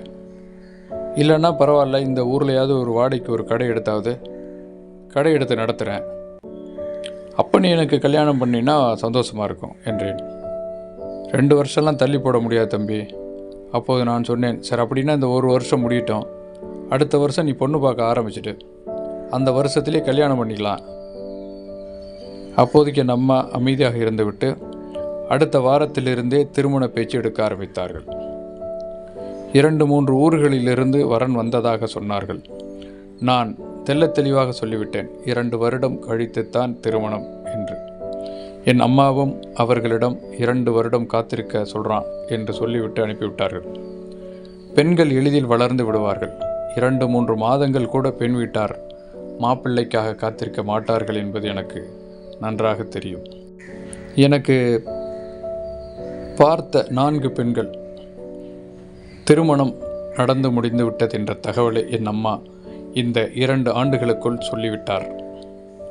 ஆயிற்று நான் முதுகலை படிப்பிற்காக கல்லூரியில் சேர்ந்து 2 ஆண்டுகள் முடியப் போகிறது. அப்போது என் நண்பன் ஒரு நாள் ஒரு தகவலை சொன்னான். அது என் மனதில் பயங்கர அதிர்ச்சியை ஏற்படுத்தி இருந்தது. குமுதாவின் 2வது மகன் குழந்தையாக இருந்தானே, அதே மகன்தான். அருகில் உள்ள ஒரு வீட்டின் மாடியிலிருந்து உருண்டு கீழே விழுந்து விட்டதாக ஆஸ்பத்திரியில் அனுமதிக்கப்பட்டிருப்பதாக சொன்னான். நான் பதறி அடித்து போய் ஆஸ்பத்திரியில் பார்த்த பொழுது என்னை பார்த்து குமுதா ஓ என கதறி அழுது கொண்டிருந்தாள். குமுதாவை பார்க்க முடியாத நிலையில் நான் இருந்தேன். அவ்வளவு தைரியமெல்லாம் எனக்கு இல்லை என்பது அப்போது தெரிந்து கொண்டேன். ஆம், குழந்தை இறந்து விட்டதாக சொல்லிவிட்டார்கள். குமுதாவை என்னால் தேற்ற முடியவில்லை. அவள் உடைந்து போயிருந்தாள். அவளை தேற்றும் அளவிற்கு எனக்கு மன தைரியமும் வரவில்லை. நானும் ஒரு புறம் அழுது கொண்டிருந்தேன். அந்த சிறிய பையன் பரிதியும் அழுது கொண்டிருந்தான். இப்போது பரிதி 5 வயதை கடந்திருந்தான். அந்த சூழலிலும் என்னிடம் ஓடி வந்து நின்று கொண்டான். என்னால் குமுதாவை பார்க்க முடியவில்லை. அவள் அழுது கொண்டே இருந்ததால் அவளை சுற்றி அவளது அம்மா, அக்கா, அப்பா, கணவன் என்று ஒரு கூட்டமே இருந்தாலும் கூட எனக்கு அவளை தவிர வேறு யாரையும் கண்ணுக்கு தெரியவில்லை. அவள் அம்மாவும் என்னிடம் வந்து துக்கத்தை பகிர்ந்து கொண்டார்கள். நான் செயலிழந்து போனேன். குமுதாவின் கதை குமுதா ஒரு பெண்ணின் கதை பகுதி 5. குமுதாவின் 2வது மகன் இறந்த துக்கம் என்னையும் பெருமளவு பாதித்தது. அவள் இதை எப்படி ஏற்றுக்கொள்வாள், எப்படி தாங்கிக் கொள்வாள் என்று என்னால் நினைத்து கூட பார்க்க முடியவில்லை. ஒரு 2 மாதங்கள் அவள் அங்கே இல்லை. அவள் அம்மா வீட்டோடு குழந்தையை அழைத்து கொண்டு சென்று விட்டதாக தகவல் கிடைத்தது. ஒரு முறை மனது கேட்காமல் நான் எனது நண்பன் குமாரை அழைத்து கொண்டு அவர்கள் அம்மா வீட்டுக்கு, அதாவது 2-3 ஊர்களை தாண்டி இருந்த அந்த ஊருக்கு சென்றேன். மிகுந்த ஆறுதலாக இருந்தது நான் அவளை சென்று பார்த்தது. இப்போது அவளுடைய அம்மா என் மீது வெறுப்பை காட்டவில்லை. மாறாக என்னை பார்த்ததும் அவர்களும் அழ ஆரம்பித்து விட்டார்கள். என்னால் அவளிடம் தனிமையில் பேச இயலாத ஒரு சூழ்நிலையில்தான் இருந்தேன். அவள் அதை புரிந்து கொண்டு மெல்ல என்னுடன் வெளியே வந்தாள். தைரியமாக இருக்குமுதா, முடியல கதிர். கண்ணை மூடுனா அம்மா அம்மான்னு அவன் குரல் தான் கேட்டுக்கிட்டே இருக்குப்பா. கண்ணா பின்னான்னு கனவு வருது, என்னால் தாங்கிக்க முடியல. நான் கேட்டனா எனக்கு இன்னொரு குழந்தைய கொடுத்தான், எதுக்கு என்கிட்ட இருந்து பறிச்சுக்கிட்டான், நான் என்ன தப்பு செஞ்சேன் என்று அவள் பேசிக்கொண்டே இருந்தால் எனக்கு கண்ணீர் வழிந்து கொண்டே இருந்தது. என் விதி, நீ ஏன் எழுவுற? சரி வா, சாப்பிட்டு போகலாம். எங்கே உன் ஃப்ரெண்டு குமார்? வாங்க 2 பேரும். வேண்டாம் குமுதா, உன்னை பார்க்கத்தான் நான் வந்தேன். பார்த்துட்டேன், கிளம்புறேன். அப்போது சற்று தூரத்தில் இருந்து அவளது முதல் மகன் பரிதி என்னை பார்த்தபடியே இருந்தான். நான் வேகமாக போய் அவனை அணைத்து கொண்டேன். நானும் என் நண்பனும் அவனை வெளியே கடைக்கு அழைத்து சென்று பிஸ்கட், சாக்லேட் என்று வாங்கி கொடுத்து அழைத்து வந்தேன். அவன் சின்ன சிறிய அளவிலான கண்கள் வாடி இருந்தன. தம்பி மாடியிலிருந்து விழுந்துட்டான் என்பதை அவன் என்னிடம் பலமுறை சொல்லிவிட்டான். அந்த குழந்தை அந்த இழப்பை எப்படி தாங்கிக் கொள்ளும்? குமுதா சொன்னதைப் போல, எதுக்கு அவளுக்கு இன்னொரு குழந்தையை கொடுத்தான் இறைவன்? எதுக்கு அவளிடம் இருந்து பறித்து கொண்டான்? அவள் என்ன தப்பு செஞ்சா? இந்த குழந்தை என்ன தவறு செய்தான்? என் மனதில் இந்த கேள்விகள் அலை போல வந்து வந்து மோதின. அவளிடமிருந்து பிரியா விடை பெற்றேன். காலம் அனைத்தையும் மாற்றும். அவளையும் மாற்றியது. மெல்ல மெல்ல அவள் தன்னை விட்டு சென்ற அந்த குழந்தையை மறக்க ஆரம்பித்தாள். இந்த காலகட்டத்தில் எனக்கு எனது அம்மா திருமணம் செய்து வைக்க தீவிர முயற்சி எடுத்து கொண்டிருந்தார்கள். நான் தீவிரமாக குமுதாவின் நினைவில் இருந்து வெளியே வருவதற்கு மிகுந்த பிரயத்தனப்பட்டேன். அம்மா மறுபடியும் எனக்கு பெண் பார்ப்பதற்கு ஊராக செல்ல ஆரம்பித்தார்கள். பெரும்பாலான ஜாதகங்கள் பொருந்தவில்லை. இதற்கிடையில் குமுதா ஊரில் அவள் இருக்கும் அதே ஊரிலேயே பெண் பார்க்கப் போவதாக அம்மா சொன்னார். நான் அப்படியே குமுதாவையும் பார்த்துவிட்டு வரலாமே என்று சொன்னேன். என்னம்மா வேண்டாம் வேண்டாம் என்று சொல்லிவிட்டார். இன்னொரு நாள் பார்த்து கொள்ளலாம் என்று கூறிவிட்டார். பெண் பார்த்தோம். எனக்கு அந்த பெண்ணை ஏனோ பிடிக்கவில்லை. அப்பொழுது என் அம்மா என்னிடம் சொன்னார், தம்பி, இந்த பொண்ணு நம்ம குடும்பத்துக்கு ஏற்ற பொண்ணு, அழகாக இருக்கா, உனக்கு ஏன் பிடிக்கல? என்ன காரணம் எனக்கு சொல்ல தெரியல. 2 நாள் கழித்து குமுதாவை பார்ப்பதற்காக எனக்காக பார்த்த அந்த பெண் குமுதாவை சந்தித்திருக்கிறாள். அவளை பெண் பார்க்க வந்த விஷயம் குமுதாவிற்கு தெரிந்தது. குமுதா என்னை பற்றி மிக பெருமையாக சொல்லி, நீ கதிரை திருமணம் செய்து கொள் என்று கூறியிருக்கிறாள். அது மட்டுமில்லாமல் நிறைய என்னை பற்றி குமுதா சொல்ல சொல்ல அந்த பெண்ணுக்கு ஒரு பயம் வந்துவிட்டது. எங்களுக்கு அந்த பெண்ணை காட்டிய அந்த புரோக்கரிடம் பெண் வீட்டுக்காரர்கள் தெளிவாக என்னை வேண்டாம் என்று சொல்லிவிட்டார்கள் என்று சொன்னான். அதன் பிறகு 1 வாரம் கழித்து குமுதா என்னை பார்க்க வந்தாள். அவளிடம் நான் நடந்ததை சொன்னேன். அப்போது குமுதா சொன்னாள், நான் உன்னை பற்றி நிறைய பேசிவிட்டேன், அதனால் அவளுக்கு என் மீது சந்தேகமே வந்துவிட்டது என்று கூறினாள். அப்போது மேலும் அவள் சொன்னாள், என்னுடைய சொந்தக்கார பெண் ஒருத்தி இருக்கிறாள், அவளை நீ திருமணம் செய்து கொள்கிறாயா என்று கேட்டாள். வேண்டாம் என்றேன். ஏன்? இல்லை, இப்போதைக்கு வேண்டாம். இப்போதைக்கு வேண்டாம் என்றால் என்ன அர்த்தம்? இல்லை, என்னை விட்டுவிடு என்றேன். அவள் என்னை கையை பிடித்து இழுத்து உட்கார வைத்தாள். இந்த பாரு, எல்லா பொண்ணையும் வேண்டான்னு தட்டி விடாத, அப்புறம் பொண்ணே கிடைக்காம போயிடும், பார்த்துக்க. பரவாயில்ல என்றேன். பரவாயில்லன்னா என்ன அர்த்தம்? நான் அத்தா கிட்ட பேச போகிறேன். வேண்டாம் வேண்டாம், அம்மா கிட்ட நீ எதுவும் பேசாத, அமைதியார். அப்படின்னா நான் பார்க்குற பொண்ணை நீ கல்யாணம் பண்ணிக்க என்று அவள் பேசி கொண்டிருக்கும் பொழுது அவ்விடத்தை விட்டு நான் அகன்றேன். அதன் பிறகு ஒரு மாதம் கழித்து எங்கள் ஊரில் அவள் இருந்தாள். ஆனால் என்னிடம் வரவில்லை, பேசவில்லை. நான் 2 முறை அவளை பார்ப்பதற்காக அவள் இருக்கும் தெருவழியே சென்றேன். அப்போதும் என்னை அவள் பார்ப்பதை தவிர்த்து விட்டாள். ஒரு முறை நான் அவளை பார்த்து, ஏன் என்னிடம் பேச மாட்டேன் என்கிறாய்? உங்ககிட்ட பேசுகிறதுக்கு என்ன இருக்குது என்று கூறிவிட்டாள். ஏன் இப்படிலாம் பேசுகிற? உனக்கு என்ன பிரச்சனை என்று கேட்டேன். நம்முடன் பழகியவர்கள், நம் மீது அன்பு வைத்திருப்பவர்கள் எல்லாமே நம்ம நல்லதுக்காக சொல்கிறவங்கள, யார் நம்ம கெடுதலுக்காக சொல்கிறவங்க, யார் நம்ம நல்லதுக்காக சொல்கிறவங்கன்னு முதல்ல நீ அதை உணரணும். அப்புறம்லாம் எதுக்கு நீ படிக்கிற? உங்கள் அம்மா சொல்கிறத நீ கேட்க மாட்ட, நான் சொன்னாலும் கேட்க மாட்டேன் என்று சொல்ல, இப்போ உனக்கு என்ன செய்யணும் சொல்லு? ஏன் கல்யாணம் வேண்டாங்கிற? இப்போதைக்கு வேண்டான்னு தானே சொன்னேன். அதான் ஏன்? இல்லை, மனசு சரியில்லை குமுதா. உனக்கு என்ன மனசு சரியில்லை? அப்போது அவள் சொன்னாள், இந்த பாரு, என் குழந்தை என்கிட்ட இருந்த ஆண்டவன் மறுபடியும் எடுத்துக்கிட்டான். என் புருஷன் தினமும் குடிக்க ஆரம்பிச்சிட்டான். குடல் நறுக்கி இப்போ தையல் போட்டிருக்காங்க. இதுக்கப்புறம் அவன் குடிக்கக்கூடாது. ஆனால் அவன் கேட்கல. அந்த ஆள் தினமும் குடிக்கிறான். கேட்டால் கவலைன்னு ஏதோ சொல்கிறான். என்னை விட அவனுக்கு கவலை இருக்காது, நீ சொல்லு. இப்போ மறுபடியும் குடிக்க ஆரம்பிச்சிட்டான். இன்றைக்கி காலையில் கூட நான் டாக்டரை பார்த்துட்டு தான் வரேன். டாக்டர் என்ன சொல்லிட்டார் தெரியுமா? என்ன? சற்று பதட்டத்துடன் கேட்டேன். பெல்லை இழந்துட்டு இப்போ நான் புருஷனையும் எனக்கு இழந்துடுவேனேன்னு பயமாக இருக்குது கதிர் என்று அழ ஆரம்பித்தாள். ஏன், என்னாச்சு குமுதா, என்னாச்சு? குடித்தா டாக்டர் உசுருக்கே ஆபத்துன்னு சொல்லியிருக்காரு. இருந்தாலும் இந்த ஆள் குடிக்காமல் இருக்க மாட்டேறான். டெய்லி குடிச்சிட்டு வரான். நேற்று ராத்திரி பாரு, ரத்தமாக வாந்தி எடுத்துட்டான். எனக்கு கஷ்டமாக இருக்குது. என்ன குமுதா சொல்கிற? ஆமாம், கேட்டால் என் பிள்ளை போன இடத்துக்கே நானும் போகிறேன்னு அந்த ஆள் சொல்கிறான். என்னை விட அந்த ஆளுக்கு கஷ்டமா? நீயே சொல்லு. அவள் சொல்ல நான் அவளை குறுக்கிட்டு, இதை பாரு, எனக்கே பயமாக இருக்குது.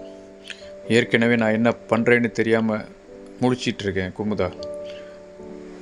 உன்னை நீ வேறு நான் வேறுன்னு என்னால் பிரித்தே பார்க்க முடியாமல் நான் அலமோதிக்கிட்டு இருக்கேன் குமுதா. தயவு செஞ்சு இந்த மாதிரியான மோசமான தகவல்லாம் என்கிட்ட நீ சொல்லாத, எனக்கு பயமாக இருக்குது என்றேன்.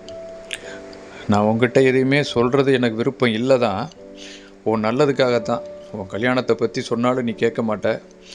இந்த நிலைமையில் நான் இருந்தாலும் உனக்கு நான் புத்தி சொல்கிறதுக்கு யோசிக்கிறேன். ஆனால் நீ ஏன் அதை புரிஞ்சிக்க மாட்டேன்னு எனக்கு தெரியலையே கதிர் என்றாள். இல்லை குமுதா, இப்போ நான் சொன்னேனே அதான் உண்மை. என்னன்னா, என்னால் உன் குடும்பம் வேற, நான் வேற அப்படின்னு பிரித்து பார்க்க முடியலையே என்றேன். தயவுசெய்து இப்போ என்கிட்ட பேசின மாதிரி வெளியில் எங்கேயும் பேசிடாத, சிரித்து துப்பிடுவாங்க. ஏற்கனவே நான் கிடந்துக்கிட்ட தடுமாறிக்கிட்டு இருக்கேன், மேற்கொண்டு என்னை காயப்படுத்தாத. இல்லை குமுதா, இதுதான் உண்மையான காரணம். நீ கேட்டல்ல ஏன் கல்யாணம் வேண்டான்னு சொல்கிறேன்னு, இதுதான் உண்மையான காரணம். என் கண்ணு முன்னாலேயே நீ நல்லா இல்லையே, நான் எப்படி கல்யாணம் பண்ணிக்கிட்டு நல்லா இருக்க முடியும்? டேய், என் வாழ்க்கை வேறு, உன் வாழ்க்கை வேறு. நீ படிச்சிருக்க, பக்குவமானவன். ஒரு விஷயம் புரிஞ்சிக்க, இந்த விஷயம் உங்கள் அம்மாவுக்கு தெரிஞ்சால் என்ன செய்வாங்க தெரியுமா? நல்லா இருந்த என் பையனை மனசு கெடுத்துட்டியடின்னு சொல்லி எவ்வளவு கேவலமாக பேச முடியுமோ அவ்வளோ கேவலமாக பேசுவாங்க. அப்படி பேசுகிறதான் நீ விரும்புறியா சொல்லு கேட்டான். உனக்கு ஒரு விஷயம் தெரியுமா? நீ எங்கள் ஊரில் ஒரு பொண்ணை பார்த்தல, அந்த பொண்ணு என்கிட்ட என்ன சொன்னா தெரியுமா? நீ அவனோட பழக்கம் வச்சுருக்கிறதால தானே அவன் வேறு எந்த பொண்ணுமே வேண்டாம் வேண்டான்னு சொல்கிறான். புரியுதா என்ன சொல்கிறோம்னு? ஊரே சொல்லுது, உனக்கு புரியுதா என்னன்னு எனக்கு தெரியலையே. அதனால தான் நான் சொல்கிறேன், என் சொந்தக்கார பொண்ணு ஒருத்தி இருக்கா, நான் உனக்கு கல்யாணம் பண்ணித்தரேனே, எதுக்குமே நீ ஒத்து வர மாட்டேன்னா என்ன பண்ண போகிற? கொஞ்ச நாள் அமைதியாக இருக்கும்போதா நிச்சயமாக நான் கல்யாணம் பண்ணிக்குவேன். கொஞ்ச நாள்னால் எவ்வளோ நாள்? தீர்க்கமாக கேட்டாள். நான் சொல்கிறேன் என்று சொல்லிவிட்டு நகர்ந்தேன். அவள் அங்கேயே நின்று கொண்டு என்னை கவனித்து கொண்டிருந்தாள். அடுத்த ஒரு வாரம் என் தலையில் பேரிடி விழுந்தது. அவள் கணவன் மூர்ச்சையாகி படுத்த படுக்கையிலேயே விழுந்து விட்டான். குமுதா அவனை தூக்கி கொண்டு போய் ஆஸ்பத்திரியில் வைத்து கொண்டிருந்தாள். நான் ஓடிப்போய் பார்த்தேன். அப்போது என்னை பார்த்ததும் அவளால் தாங்கிக் கொள்ள முடியவில்லை. நான் சொன்னேனே பாத்தியா, இப்படித்தான் என் வாழ்க்கை, தெரிஞ்சிக்க என்றாள். அதன் பிறகு 6 மாதம் படுத்த படுக்கையாக கணவனை வைத்து கொண்டு எல்லா விதமான துன்பங்களையும் அனுபவித்தாள். ஒரு நாள் உண்மையிலேயே அவன் மூச்சை நிறுத்தியிருந்தான். குமுதா யாருமற்ற அனாதை போல் தன் மூத்த பையனுடன் நின்று கொண்டிருந்தாள். செய்ய வேண்டிய சடங்குகளை எல்லாம் செய்தார்கள். வீட்டை காலி பண்ணி கொண்டு போய் அம்மா வீட்டிலேயே வைத்து விட்டாள். ஏதோ ஒரு வெறுமை என்னை சுற்றி இருப்பது போல் உணர்ந்தேன். என்னால் அந்த கிராமத்தில் அவள் இருந்த அந்த தெரு வழியாக கூட போவதை என்னால் தாங்கிக் கொள்ள முடியவில்லை. நான் தவிர்த்தேன். சில நாட்களுக்கு வெளியூர் செல்லலாம் என்று முடிவெடுத்து என் நண்பனுடன் திருப்பூரில் ஒரு ஃபேக்டரியில் வேலைக்கு சேர்ந்தோம். நாட்கள் நகர்ந்தன, காலங்கள் உருண்டோடின. வேலையில் எனக்கு உயர்ந்த பதவி கிடைத்தது. இப்பொழுது நான் கிட்டத்தட்ட குமுதா என்ற ஒரு பெண்ணை மறந்துவிட்டேன் என்றே வைத்து கொள்ளலாம். எனது நண்பனும் நானும் குஜராத் கம்பெனியில் திருப்பூரில் வேலைக்கு சேர்ந்த நாளிலிருந்து முதலாளிக்கு எங்களை மிகவும் பிடித்துவிட்டது. அதனால் அவர்கள் வைத்திருந்த அந்த பெரிய காட்டன் மில்லிலேயே எனக்கும் பதவியை, அந்தஸ்து, பணம் நான் எதிர்பார்த்ததை விட கிடைத்தது. எனது நண்பன் குமாருக்கும் ஓரளவு மன நிம்மதியான வேலையை கொடுத்தார் முதலாளி. நான் என் அம்மாவுக்காக ஒரு மொபைல் வாங்கி கொடுத்திருந்தேன். அதில் அப்போது நான் அவர்களிடம் வீடியோ காலில் பேசுவது பழக்கம். ஒரு நாள் நான் பேசிக்கொண்டிருந்த பொழுது எங்கள் அம்மா என்னிடம் கேட்டார்கள், அந்த குமுதா அடிக்கடி உன்னை கேட்டுட்ருக்காடா, நீ இங்கே இல்லை திருப்பூரில் இருக்கேன்னு சொன்னால் நம்பர் கொடுன்னு கேட்குறாடா, கொடுடா. இல்லை வேண்டாமா? ஏன்டா? இல்லை எதுக்கு விடு. டேய், அந்த பொண்ணு பாவண்டா. ஏன் என்னாச்சு? அம்மா அடுத்து ஒரு விஷயம் சொன்னார். என்னால் அதன் பிறகு பேசுவதற்கு திராணி இல்லை. ஏனென்றால் என் அம்மா குமுதாவை பற்றி சொன்ன விஷயம் அப்படி. பக்கத்தில் தானடா அந்த பொண்ணு இருக்கா, கொஞ்சம் பேசுடா. அம்மா பேசிக்கொண்டே இருக்க நான் ஃபோனை வைத்து விட்டேன். அருகில் இருந்த குமார் கேட்டான், என்னாச்சுடா, நீ பாட்டுக்கும் ஃபோனை வச்சுட்ட? அம்மா என்ன சொன்னாங்க? நான் அமைதியாக பெட்டி படுக்கையோடு ஊருக்கு கிளம்பி கொண்டிருந்தேன். டேய், குமுதாவை பற்றி ஏதோ பேசிகிட்டு இருந்தேன், என்னாச்சுன்னு சொல்லவே இல்லையே. இல்லை, அப்புறம் பார்த்துக்கலாம். இல்லை, எதுக்கு இப்போ நீ திடீர்னு கிளம்புற? இல்லை, அம்மா பொண்ணு ஃபிக்ஸ் பண்ணிட்டாங்களாம், சிம்பிளாக கல்யாணத்தை வச்சுக்கலான்னு சொல்லிட்டாங்க, அதான் கல்யாணம் பண்ணிக்கிறதுக்காக கிளம்பி போயிட்டுருக்கேன்டான். நான் ஃபோன் பண்ணுறேன், நீயும் வந்து சேரு சொல்லிவிட்டு கிளம்பினேன். மிக எளிமையாக எனது திருமணம் கோவிலில் நடந்தது. ஒரு வாரம் கழித்து குமார் என்னை பார்க்க வீட்டிற்கு வந்தான். டேய், கல்யாணத்துக்கு கூப்பிட்றேன்னு சொல்லிட்டு கூப்பிடாமலே விட்டுட்டேடா. யாரையும் கூப்பிடலடா, சிம்பிளாக பண்ணிட்டேன். அம்மாவும் குமுதா பையனும் தான் கூட வந்திருந்தாங்க. சரி, பொண்ணு யாருன்னு சொல்லலையாடா?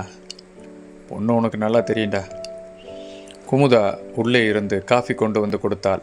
அவள் கழுத்தில் நான் கட்டிய மஞ்சள் கயிறு, அதை குமார் கவனித்தான். ஆம், குமுதா இப்போது என் மனைவியாக வீட்டில் இருக்கிறாள். குமார் என்னை ஆச்சரியமாக பார்த்தான்.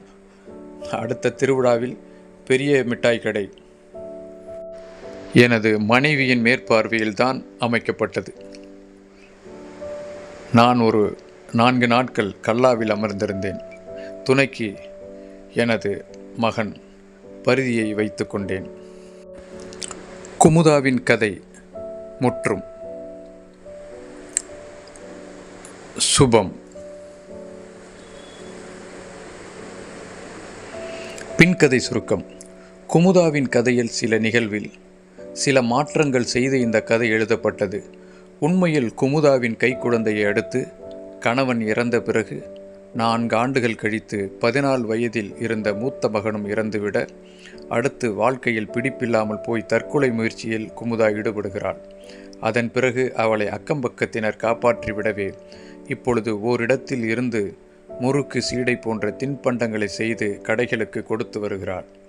அந்த முடிவு சாதாரண மனிதர்களால் ஏற்றுக்கொள்ள முடியாததால் அந்த பெண் மூத்த மகனுடன் திருமணம் ஆகாமலேயே வாழ்ந்து வந்த கதிரவனை திருமணம் செய்து கொண்டு வாழ் என்று மாற்றி எழுதிவிட்டேன். நன்றி, வணக்கம்.